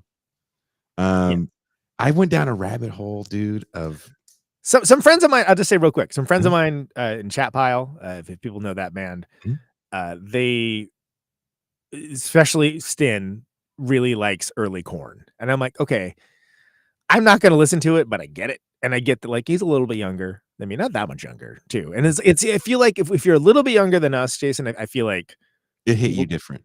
it hits different. It hit you way different. And man, dudes on fucking Facebook get so angry about it. Well, you know, my drummer in Bitter Lake, Alex, grew up with Korn. He's like a Korn fan. He like really digs Korn. And I was always like, dude, I don't fucking care about that shit. And then one day I was kind of listening to it.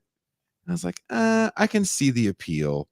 Yeah. And I was watching an interview with the bass player, the former bass player of the band Alien Ant Farm, which really gets a bad reputation because of the Smooth Criminal cover, which God, I forgot that. Ice Cube's son came out and said, we have to be honest here. This Smooth Criminal cover goes, I think, harder than the original song.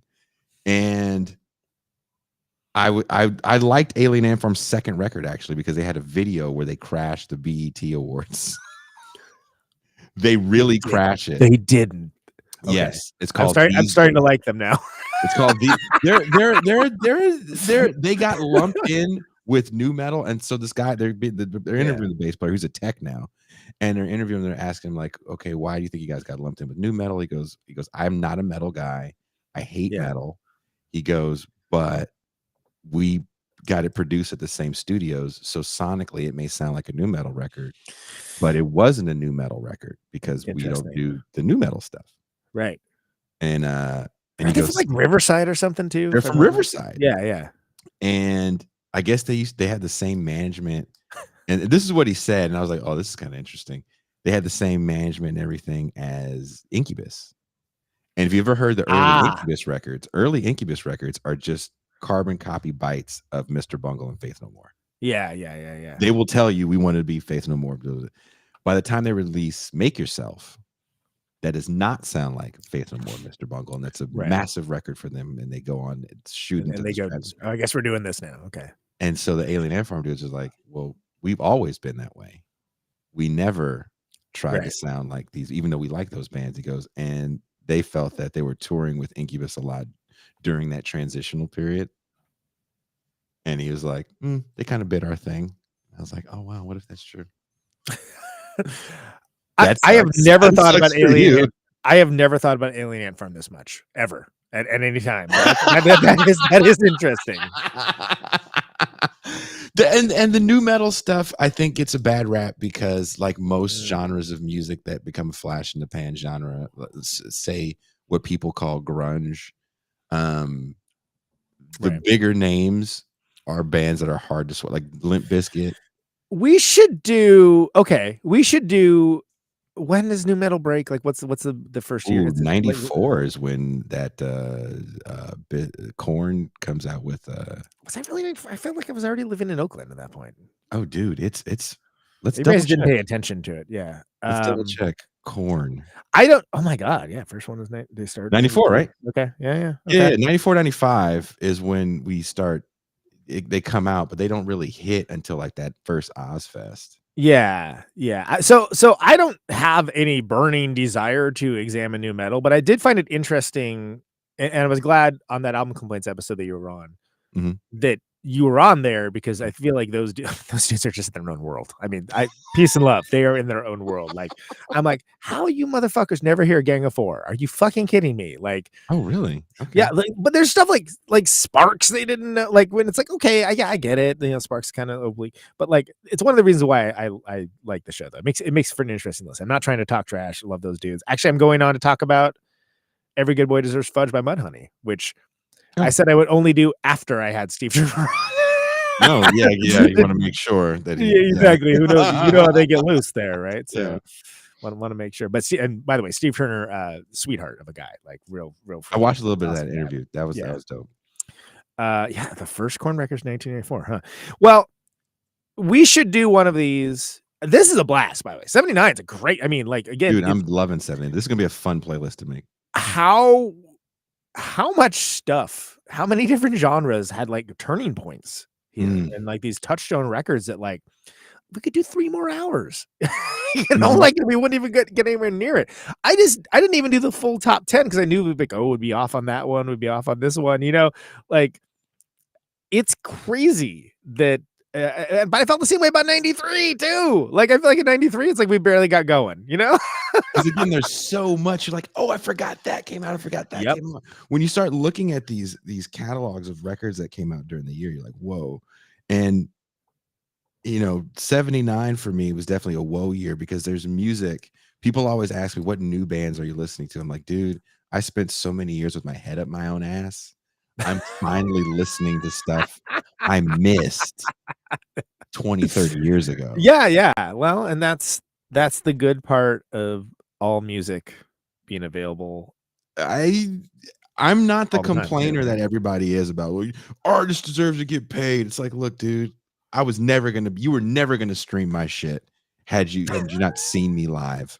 The fact that Yeah, I can yeah. put it somewhere and you can find it, I'm okay with that. I mean, yeah.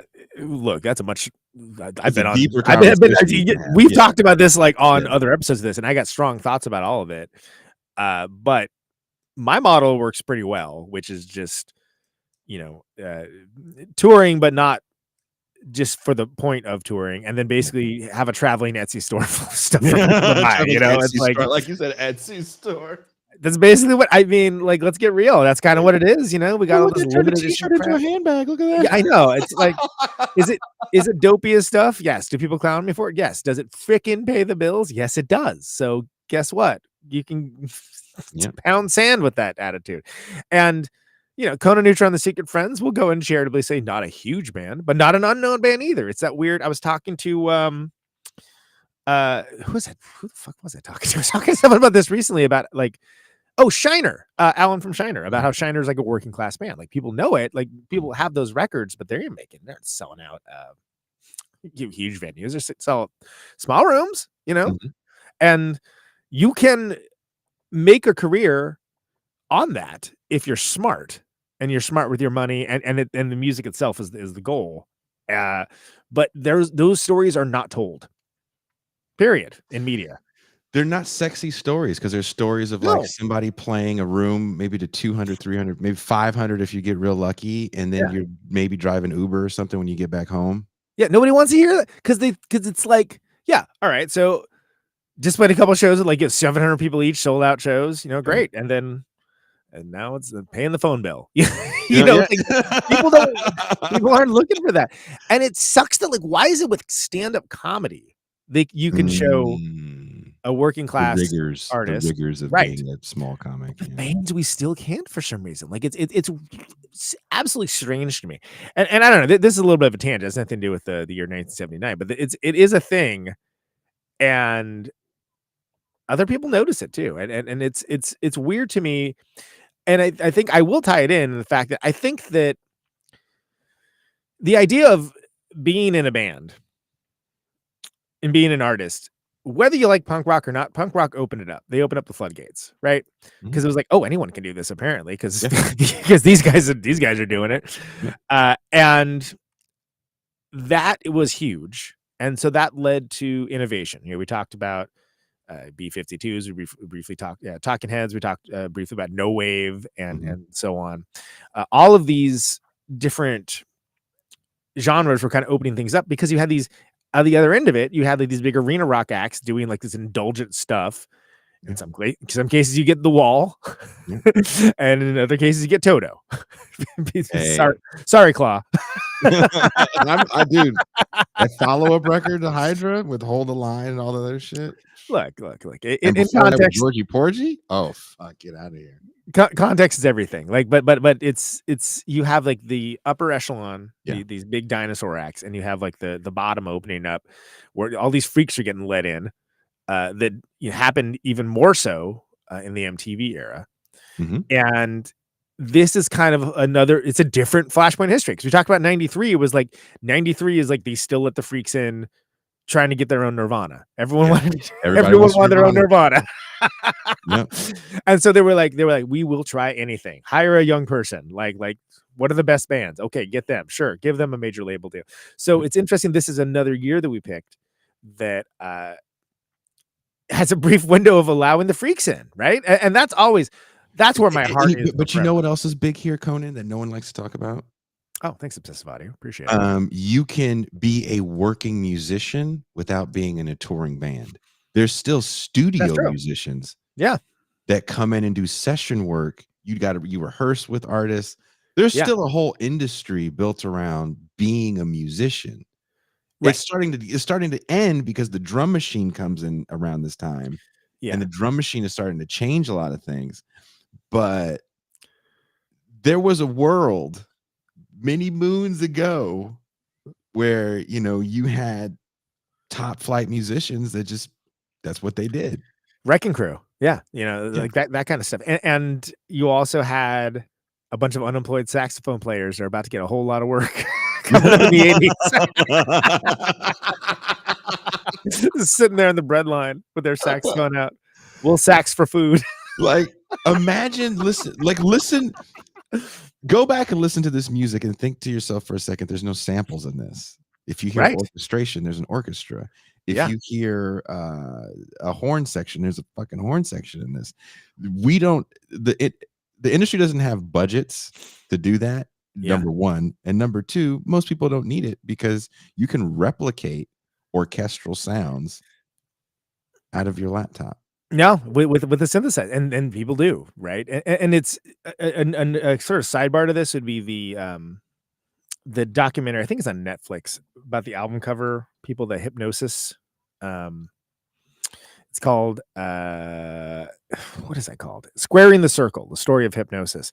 So these are the cats that made like all of these record covers, right? That are. Did I talk about this last time? I feel like I might have. No. But like the classic record covers that are like, the Led Zeppelin with the children, the naked children on like the weird like rock thing. Yeah, Like all the Pink Floyd stuff, like all of these, like real. It's absolutely fascinating. And then they got the fella from, I think the fella from Oasis talking about explaining to his child what a record cover is. And he goes through all of it, and he basically, okay, well, when you listen to something on your phone and you pull it up on a playlist and like the little picture comes up, it's like, yeah, that's a record cover. And she was like, oh, you should have just said that from the beginning. And he was just like, oh my God. Oh, dude, have you been following? It's funny. This is after like 2 hours of going into like, oh, they flew to this mountain to like stage this photo shoot for this like record cover because it was the biggest deal in the world. Sorry, I didn't mean to interrupt, but yeah. No.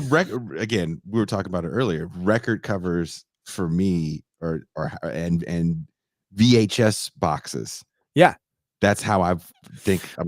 Watch this, dude. You're talking to someone post tour. Mm-hmm. I was running around with my friend Ed in a cave. And out just in random ass areas in the desert taking pictures, and I described it as a Hypnosis style record cover because it's like we're going to go totally old school with it because this is going to be the new Secret Friends record is going to be, I want it to look different, and I'm actually going to be on it for the first time ever. Well, technically I'm on the first one, but it's a cartoon representation. Yeah. But like that's kind of what inspired me is I was watching these cats like retell tales of just like, oh, here's $5 million for the record cover budget. The record cover. We're gonna fly to Hawaii and fucking, oh my God, dude! Like, imagine somebody doing that now. It's all green screen, and there was this. I don't know if you've been following this, and to me, it's not really news, but it's interesting.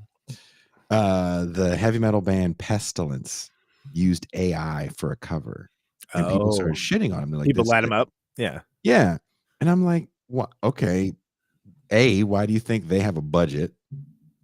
First and foremost, they're called Pestilence. It's not like Pestilence is selling out arenas or headlining festivals. No shit. I'm not trying to shit on Pestilence. It's just the reality. No. I mean, they're I presume a working band that is operating in and then like that thrash or whatever they are. Yeah, and you can fucking look, we can do an AI cover that looks kind of like the cover we paid probably a couple $1,000s for in '84. It's like that's cool, and you can go to any old site like Canva and make an album cover off stock art so that they act like AI is taking your money and stock art. It's like, whoa, hold up, dude. People aren't paying for album covers the way they pay for album covers. Yeah, it's this is a very good topic for a different show, but like I feel like that there's a lot of nuance to it, right? And I say that as someone that when we make anything, when we make a new record, we are being part of a community. So Yeah. you know, we're paying Bob Weston for the mastering. You know, we're paying the pressing plant to press up the records. We're paying the CD plant to press up the CDs, the graphic artists to do the layout. Like we have all these people that get money for their, in some cases, creative expression as part of an ecosystem. Mhm. And that's important. And so what I think is a valid complaint is that when you just have the AI do it, you take the artists out of the equation, which is Mhm. already a difficult field to like, dude, I still owe money to the guy who did our tour poster. Not the Indie World one. I don't know him shit, but, but the one that's coming up. I just remember that right now. I was like, oh, I gotta pay that man. But like if you just do it on computer, right? Like then if you're broke, sure, I completely get it. But it's also like you're not going to get the same kind of thing as you're going to get with a real artist, you know. And so, Oh, dude, yeah. but like I understand, like kind of lighting people up for like and like whatever. I think there's a Dinosaur Jr. video that like has like AI generated images and stuff like that. People are mad at it.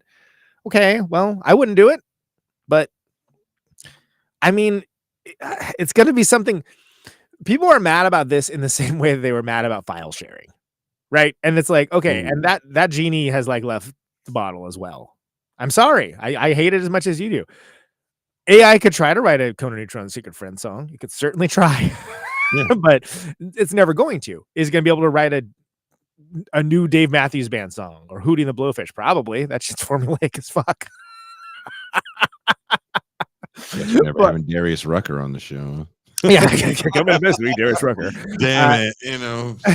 I don't want to be with you. That's them, right? What if he was a fan, dude? That was. Why? You see, this is one of the reasons why I got to stop myself from talking that trash because I'm at the point now. Just got off tour with McCluskey, top shelf band and top shelf humans, wonderful. But honestly, if I had the choice between, you can go out with this band that you love, their records are great, but they're just kind of aloof and like weird and or maybe not so cool, or like there's this band, they're a bunch of cheese dicks, but but they're like the best people you've ever met. I might go for the second option. I mean, honestly, depending on how much it pays. Not to be. I was gonna say, there's some opening gigs. Like you might take some of those opening gigs. Look, because I mean that's because I've come around to the fact that if you are an artist operating in what is a just brutalist paradigm, which is just attempting to create art and eke some kind of living out of it, that maybe you have to change what that means a little bit. And I'd almost, there are bands that I like that we played with. I'm like, man, they were fucking cocks. They were just not good people to us. And I don't know why. Maybe they were having like a bad night. Maybe they just were, maybe it was like pranking or something, but I don't listen to their records anymore. Ooh, that bad. Ooh. Have I and someone that... It's not often that happens, but I would rather just like it's just nice to deal with like good. It's great if the band is great too, and a lot of times that is, especially in our world, right? But like, I'm more the fact of like, look, these playlists, how people discover stuff. Hootie the Blowfish is like sitting next to Gang of Four, sitting next to Joe Jackson, is sitting next to Saxon. You don't have to look at Brian Tatler from Diamond Head's like horrific Freddy Krueger face if you don't want to, but you can listen to the music, Again, the only people that poor bastard is catching shrapnel yet again. But anyway, the only people I can't dig is like people I met as they were coming up that ended up blowing up and they were douchey when they were coming up. Oh, that's the worst. Yeah. And I don't know. They could be wonderful people now because it's just, you meet people when they're young and it's like, fuck that guy. Well, for me, you can tell a lot by when I just go silent about stuff. I'm like if you got into a point, well, you're also at a point right now where you're not playing with this like random locals. You know what I mean? Like, never. No, it's all very, yeah. I've gotten to see some bands that have gone on to have some great success. I've gotten to see people that actually were really fucking interesting. Yeah. I have seen a lot of stuff that I am mad that I had to see. And you I know, know when what- you yeah. play 100 to 150 shows a year, you're Say gonna less. see a lot of bullshit. Yeah, I And know. so You're I not got to wrong. a point, and I think the year was 20. I remember it was like 2014. I was like, I'm not saying good show to anybody if Yeah. I don't like their shit. Yeah. I Like, mean, how was the show? Yep. I don't. but you can keep it profesh, you know, you can keep it professional. It don't have to be like, because back in my 20s, it'd be like, that band sucks, they're terrible, it shouldn't exist. And I'm like, man, I Yeah. do not have time to be mad about such things. Oh, I'm not mad about it. I just can't, like, you know. Like, No, hey, I'm saying the 20s me would have been like, I was oh, mad you would have about been it, mad and but, said something like, "Oh, you guys were trash and you sound Yeah. like drivel." Oh my And God, no, I yeah. never. Yeah, that's just, you don't need to hear my fucking opinion because you made that opinion about me. Yeah, I mean, whatever. And there's people I know, I'm like, oh, you don't like the band? I'm fine. I don't like your band either. I don't give a damn. Any love for the first Deceit self-titled album, Charles Haywood's a Beast. Yeah, it's great. Sleepy Time Gorilla Museum, currently on tour, is doing a This Heat cover, actually, which I missed them because I got back from my tour and I was like, the last goddamn thing I feel like doing is going to a show right now. So I can't believe I missed them. I saw Sleepy Time. They're fantastic. I saw them many times back in the day because I'm from the Bay, as you know, Jason. But yeah, but they do like SPQR, I think. Maybe I can't remember if it's that one or Deceit that's on, but This Heat's definitely a band. Like, look, I'm a music nerd. Until like 10 years, I was like, who? This Heat. I've never heard them. I'm not gonna sit here and lie and say I've heard them. They're good. I'm gonna, like I said, I'm gonna go down these It's records. trippy. Yeah. I'm gonna take a song from each of these records. I'm gonna make a playlist. God.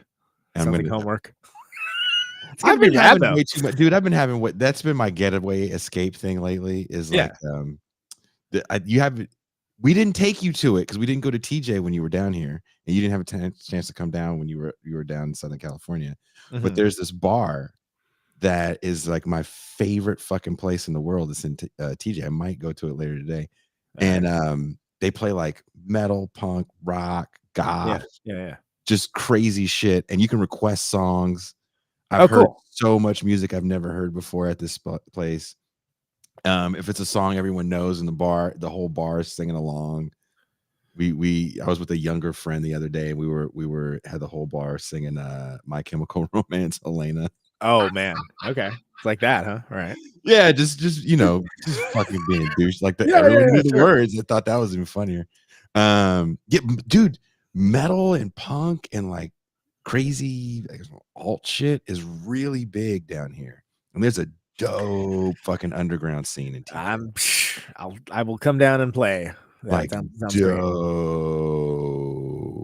underground scene in TJ. Like you would have so much fun. I'd love that. That'd be great. What year are we gonna do next? By the way, we can go backwards or forwards. 1984. Okay, that was a very good year. And that's the show that the 1001 album complaints guys will be on. Oh no shit! That's gonna be fun. That's gonna be. Oh that's man, gonna be an interesting. I gave them the information. They confirmed. I am now confirming with you because I haven't sent you a message yet. I'm getting my official confirmation on air. That rocks. Is it gonna be who else? Rob? Who else is gonna be? I don't know who's all showing up from them. That like the diaspora of like who's on that show is like I don't understand how it operates, but I love it. Like I said, they've locked into a thing that's real freaking cool, and that should be great. They really get into it too for like this happened this year, this happened this thing came out. Yeah, I really like that about that. Yeah, the by the numbers segments is good stuff. So everyone says My War would have been the theme song to this show had I been able to use it. Yeah, if it wasn't immediate copyright strike. I mean, look, hey, I can't lie. It's helped out better like quite a bit to have that song be yeah. You know, oh my god, yeah, we get to get a million plays. 84. Yeah, we got Van Halen, Zen Arcade, Husker Du. I'm talking to Greg Norton later today. Oh no shit! Yeah, I forgot about that. Power Slave, Iron Maiden. Ooh, Smiths. Is that what Double Nickels on the Dime? Minutemen. Holy crap! 84. Twisted Sister, Stay Hungry. Yeah, that's their big record. Yeah, it is a big record. That's another group that you talk about, people that were around forever before they hit. Twisted Sister was like turning down deals because they're like, we make more money in the clubs. There's a documentary about Twisted Sister. So good. That it's so great, and I love that it ends right as they get their break. And it's like, dude, it's perfect because that's the stuff everyone knows. So like, you don't need to see the documentary on it, but like, you really get a sense for like, God damn, those dudes were in it. Those dudes were in it for a long time. They Let It were Be, in the business Replacements, 84. for so long that there's parts of the documentary that go, yeah, and that's when things got rough when they changed the legal drinking age. You're like, fuck, we were playing before. God damn. Once they changed that drinking age, we didn't know if we could do it anymore. Yeah, exactly. Oh my God, Billy Ocean, Caribbean Queen. Ooh, speaking of discovering artists that you didn't know. So only Billy Ocean I know is what you're singing. Yeah. The song from that movie, License to Drive, Caribbean Queen. Yeah. He's got another song, something called Tonight. I gotta find it. It's on that Yacht Rock playlist that I made. Yeah. It is one of the best fucking funky yachty songs I've ever heard. And I was like, dude, Billy Ocean, you should be known for this. He used to be known for a lot of that stuff like that. By the way, Purple Rain, Yep. Purple Rain. Man, that's gonna be a wild episode. This is I'm interested in this. That's cool. I mean, this is like, these shows are great of the two that we have done so far. Mhm. One of the easiest shows I've ever done in my entire life, though, because I would literally, like, as you know, yeah, this is like basically just like being in the van. This is what it is. With an audience. I wanted to do something, and to be honest with you, and with everyone listening, I wanted to do something that feels like if you're on tour with people that you dig, right. And if you get that's that important kind of, to clarify. you can, any asshole can go on tour with their friends, but once people yeah. start pretending they're on tour, oh, look how much I'm drinking. Oh, it's like that guy is not going to be fun in 2 days. No. But when you're doing these long drives into the nothing, and you're having these conversations about records, about production, about this, about that, I was like, what if I did a thing with Conan? Yeah. And we just slowly started adding more fun people to the mix. Like if we can add your boy from Devo to the mix and go, hey, you were literally there, brother, when this thing happened. I mean, you tell us what the vibe of the what radio was like. You know? He will, I assure you. Have you never had it? Have you had someone from Devo on the show? Well, I know a guy. I walked past Mother's Ball at a GABA thing once. Okay. Yeah, I'm sure. I'm not sure if it'll be like immediately, because it seems like Devo's like more active now than they've ever been. But good for them. But yeah, as far as like this format, it's like what was that? Just cheese dick Beto O'Rourke quote. I'm just born to be in it. This man. You don't. He's like Candyman too. Don't say his name 3 times. Let Texas rest. He's done enough. Pops up like Mr. Mixic Piddlink. We do not want. You're right. Don't say it. Don't say it. If Justin Broderick does, the last time I was actually hanging out with him last year, I told him he has got to come on the show. He just looked at me and started laughing because he doesn't like doing interviews, and he definitely doesn't like showing his face. I got him to agree to be on Protonic, and then he postponed on me, and then now like I'm like, all right, like I'm gonna have to like, it's like I gotta cajole you a little bit, I guess, but he does not. It's not his deal. The only way I could probably do it is if he was here, if he was in town, and I went and saw him in person, and maybe we did, maybe. Yeah, I only got him to agree to do it in the first place because basically other people that he knows that have been on the show was like, yeah, you should talk to Conan, it's good. And even then, like, you could like feel resistance to it, where it's like, oh, you don't want to do this, do you? He doesn't dig it. He doesn't like talking. Not that he doesn't like talking to people, he doesn't mind talking. He's actually very friendly. I don't know if you ever met him. He's very friendly. No, just but he's got this thing where when it's a serious interview, it just weirds him out, and that's fair. Yeah, You know, I get it. who wants to say the wrong thing? Yeah, I mean, I get it. But anyway, 1984. That should be. Someone says That's gonna ride be the good. lightning. Fuck yeah. Was Ride the Lightning 84? 84, motherfucker. Hell yeah! Oh, hell yeah, dude. This is good. This is all of my favorite metal shit came out in 84. Yeah. What Saxon record came out in 84? I think I Venom bet- and Leather that comes out in like 80. Hold on. They do have a record in 84. I'm sure they did. They have like 40 records, dude. That they have way more records than. There you go, Saxon Crusader, 1984. Boom. Oh my god, that record cover is hilarious. That's our podcast with Justin. Oh yeah, Kevin probably got him to talk.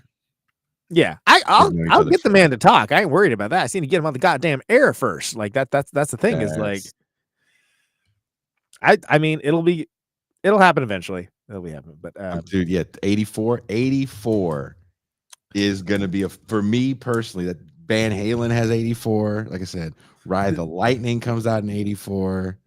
Dude, you need to look at this album cover for this Saxon record. It looks like a D&D supplement. Oh my god, what is it called? Yeah, I just put it. And the motherfucker sent the wiki the wiki link. Sorry. It looks like What is this? What is it? Somebody was like, "Yep, that's the record horrible. cover." That's not even cool. The thing about the 80s is the 80s record covers are fucking dope, right? Yeah. Metal, like that's when Anthrax has the what is that album called with Metal Thrashing Mad and Death Rider and all that stuff on it? You don't know. Fistful of Metal, and it's got the fist going through the dude's face, like. Yeah, isn't it weird that Scott Ian's in Mr. Bungle right now? By the way, is it like it isn't about right? that. It is because Lombardo's in there. Yeah. But like, yeah, Scott Ian's like just in Mr. Bungle now. He's just the dude now. Awesome. He fits. He kind of fits. Yeah, he was kind of the, and I mean this as a compliment, kind of one of the weirder dudes in that. Yes, in that like an appetite in the same way that Lombardo was for Slayer. You know, I always like the fact that Anthrax didn't take themselves that seriously. Right. Yeah, absolutely. And they weren't all demons and devils and stuff. Right. Because Exactly. Demons and Devils gets old again. 3 songs in. All right. I'm not sure if I've ever seen the album cover for Fistful of Metal, but that is hilarious, dude. Oh my god. The Fistful of Metal album cover. Wait, can we hold on? We gotta You want to throw this up? we gotta do this. That's the one's got that Alice Cooper song, that cover on there. 18. Yeah. Yeah. It is. You gotta throw it up perfect. This I'm is how we're gonna gonna throw go it out up there. I gotta throw the before we go. We gotta throw the first the Bathory and Metal. first Celtic Frost record. Wow. Okay. Damn. Really? Yeah. Okay. So I got Celtic Frost on my. I guarantee those dudes do not know what Bathory and Celtic Frost are. I assure you they don't know. Like it's gonna be hilarious to be like, what? I definitely. I can't wait. Those guys are a blast. I'm telling you, I made a playlist of I call it old school metal, and it's only metal from late 70s to the 90s, and that's when I cut it off. All right. And I tried to put doom shit in there from like small bands you never heard of. Sure. So it's not just the cathedrals. Look at this. Look at this cover. Somebody's like, "Yep, approved." Dude, every once in a while, I'll be like, "Man, is our shit too cheesy?" Or like, you know, I'm like, "Nope, it's fine." Look at that. The way they wrote Anthrax. Yeah. I don't know if you guys were like this. We shouldn't be wasting all this for this show. We had you have a book cover for your book, and it's like a paper bag. Yeah. Oh, dude. I was practicing writing Anthrax and Metallica all over that. Oh yeah. Get all the logos. AC/DC, freaking Metallica. Oh, dude. Slayer, right? Yeah. Slayer, all cool. Trying to write Megadeth in that weird way, dude. Kids can't possibly still be doing that, right? There's no way. Well, there aren't famous books. logos anymore, and Well, there's no don't have books. books. There's no books to write about. You can't do that on a tablet. Yeah, that's You know what I mean? It's all not going to hit the same. it doesn't hit a trapper keeper. If I gave my daughter a trapper keeper, she'd be like, "Why do I need a file holder, father?" What are you handing me? Yeah, what is this? What is that? I don't archaic understand what this is. device you are handing me? It'd be like the Oasis bro explaining what an album cover is to his child. Oh, when my kid came up to me, my daughter came up to me, she goes, "Dad, there's a house phone at grandma's house." She means her maternal grandmother. And I was like, "Yeah." She goes, "Did you know you have to dial 1 if you're dialing a different area code?" Oh, come on. Tell me more. What else did you find? Yeah? I'm just I gonna didn't know sit that. down. You tell me more about the world that has passed you by. Tell me more. Yeah. Oh, And then people like shake their head, and it's like, yeah, it's just a different world they grew up in. Imagine your grandparents telling you something about like how they had to walk to school in the snow, and you're like, no, you didn't. And then you remember that everyone, the modern city and modern suburbs didn't exist when these people were coming up. So yeah, life was different. Corporal punishment was legal. Right. Encouraged even. Yeah, like fuck. Yeah, I'm sure school was way different. You kids nowadays don't get the shit kicked out of you by the principal. Yeah, maybe some things are for the best. Yeah. I'd like to introduce that for some adults, if you know what I mean. As long as I decide who's getting dished out. But look, dude, Conan, just looking at this album cover. For people on YouTube, we can deserve a slap or two, if you know what I mean. But anyway, yeah. Fuck yeah, dude. Shut man. the fuck up. Smack. That's the thing I hate about the internet is that it takes away. Well, you're doing the violence. He deserved it. Sorry. but you know what I mean? Like it takes away that whole like, hey, I shouldn't say that because this person they may fuck me up. I don't know what they're capable of. Right. It's true. Yeah. And now I don't have to worry about what you're capable of. You're just a piece of shit from, hey, you're still a piece of shit. Oh, you mad, you piece of shit? Yeah. So, yeah, not a fan. Anyway, this is not a fan of name calling, but I am, what I am a fan of? This fucking album cover. So if you want a preview of what's coming up for the next episode of this, 1984 is going to be me. It's going to be 90% fistful of metal and 10% talking about how stuff is different than it used to be. Oh, but you know what? And I'll end with this. That's also the only Anthrax record with Neil Turbin as the singer, who was their original singer before Joey Bell. Oh, and they re-record some of the songs for their follow-up EP, and then their next record, Spreading the Disease, Joey's on. Right. And then the classic album. I keep wanting to say I Am the Man. No, the classic record is Among the Living. I don't know why this reminded me of it. Back in the New York Groove by Ace Frehley was a hit in 1979 as well. When they all had the solo records. We forgot about that. Kids all had the solo records in 79. Sorry about the ostensible topic. Oof. Oh yeah, the Jesus and Mary chain. Yeah, 84. Yeah, dude, it's good. 84 is gonna be fun. I'm trying to plan these shows out, brother Neutron, and I'm ready. I think it's going to be a very good time. Thank you guys for hanging out with us. Thank you guys for calling in, Dr. Claude. Thank you for the insane info dump on 1979. I did not know. Well, you called early and said it was a good year. I didn't know that you were going to have. Didn't know you were going to list literally every album from the year. But peace and love. I love it. It's great. But if you guys want the Bitter Lake, where you get the show, where the show is played, also has some playlists that definitely cover lots of songs from 79, 84. If you like metal and glam metal. So, and if you like yacht rock, that playlist is up as well. Yeah, a lot of yacht rock love on this show. Well, it's the only music that matters. Look. That is most certainly an opinion. Sailing takes me away. All right, thank you guys. Thank you, Conan, and we are out.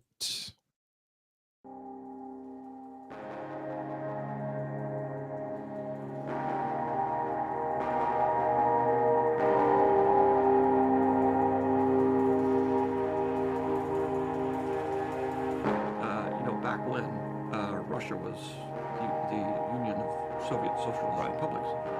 And they'd say, oh, but aren't you so glad that you're in America? I said, well, I know a lot of Russian filmmakers, and they have a lot more freedom than I have. All they have to do is be careful about criticizing the government.